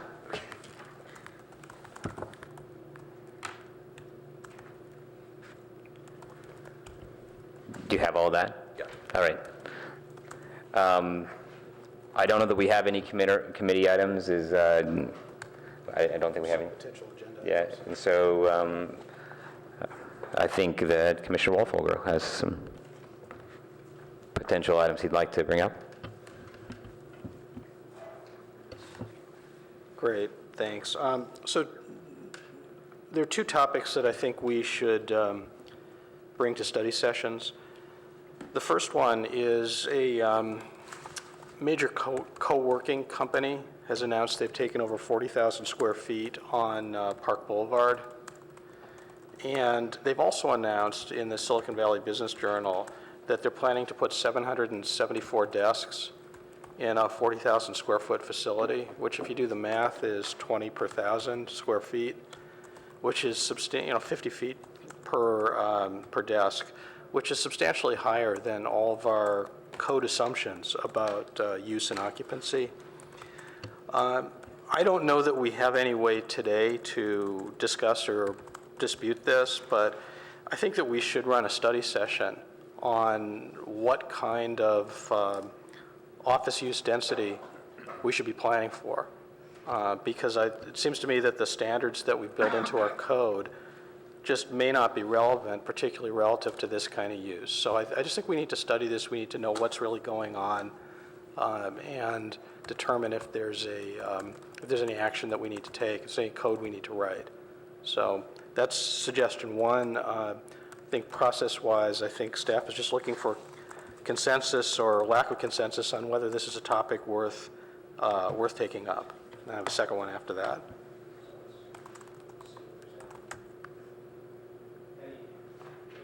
There's a desire to study this. I think it's a great idea. Thank you for bringing it forward. So is that something that we think we can take on, staff? Yeah, I mean, I guess we can certainly agendize a commission discussion on this issue, and I guess the question is what you're necessarily looking for from us, staff, in terms of any report, or is this just a dialogue between commissioners to sort of, well, I think it would you can't talk about it now, obviously. Well, I think right? it would be useful to understand what the co-working business model is, because if co-working has a substantially different occupancy model from other more traditional office use, we should just know that, understand it, and we can use that to decide whether we need to take any action. I don't have any bias right now, but this just looks different from every other office occupancy that I've seen. Okay, so then what I would suggest is if you can give us a little bit of time to look at the different planning, information that's out there and see if there's anything to report back, and we can come back and share with you what we've learned and schedule a brief discussion on it, and you can tell us what you want to do with it from there. Okay. And assuming there's consensus with or at least majority support for that among the commission. I'm seeing heads nod. Okay, great. Okay, thank you. That's great. And then the second item is, and this is just a tiny little request, but SB 50 is in the news, and there are, SB 50 potentially has a pretty substantial effect on our ability to regulate land use, which is basically what we do. I think it would be helpful to run a study session on SB 50 to get some presentation. I don't know whether this would be staff originated or whether we need to go outside to somebody who can brief us on what the contents of SB 50 are. This would be for us, potentially for the public who may or may not be up to speed on SB 50. And also, this is something that I would imagine would feed up to the council, that at some point they will expect to see some information and briefing on this. So, I don't know what kind of timing we could get to that, but this seems like something that we really should be up to speed on, and frankly, I am not.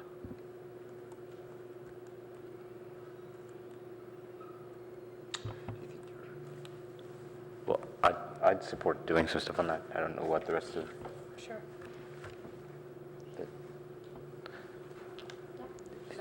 Any opposition? No. Look, I'm not opposed to this idea. Maybe we could group it with some other topics in a study session, like the impacts of SB 35. I mention that simply because SB 35 is in law. SB 50, I think, is a proposal. And I think we have a better chance of convincing staff to sort of support this from a research, convincing the city manager to sort of okay this on the staff's part if it contemplated not just the hypothetical, but the actual. So maybe we could combine it with a couple other legislative items that are currently in law.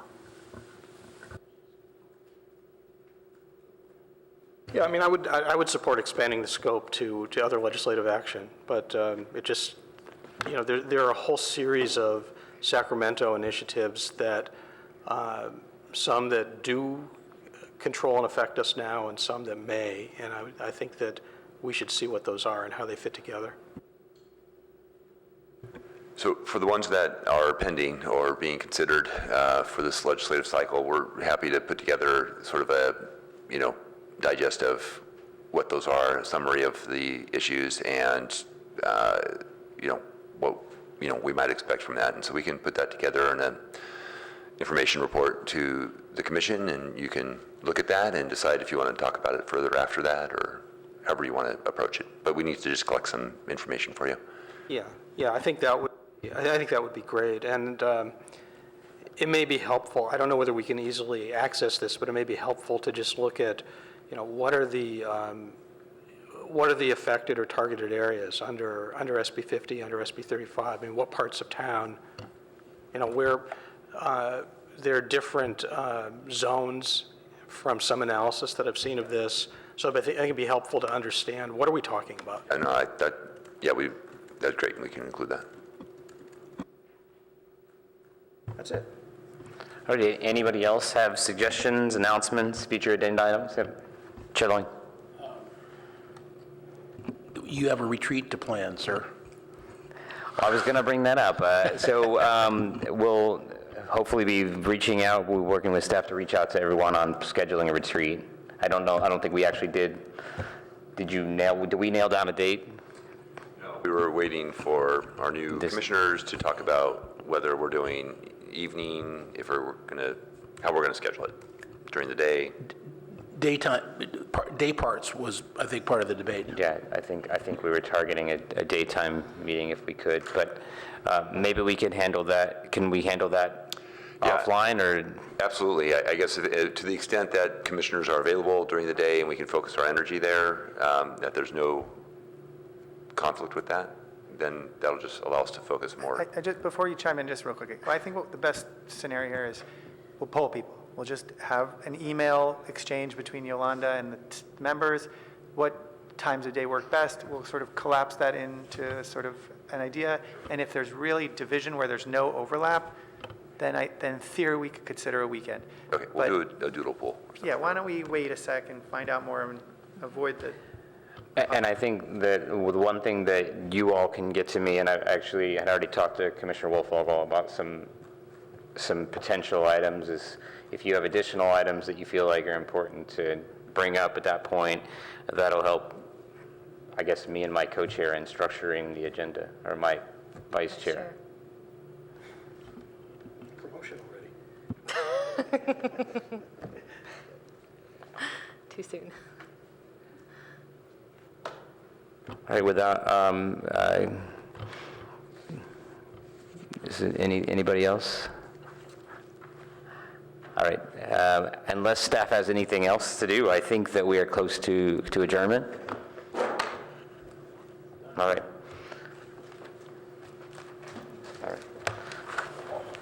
I'm gonna do this.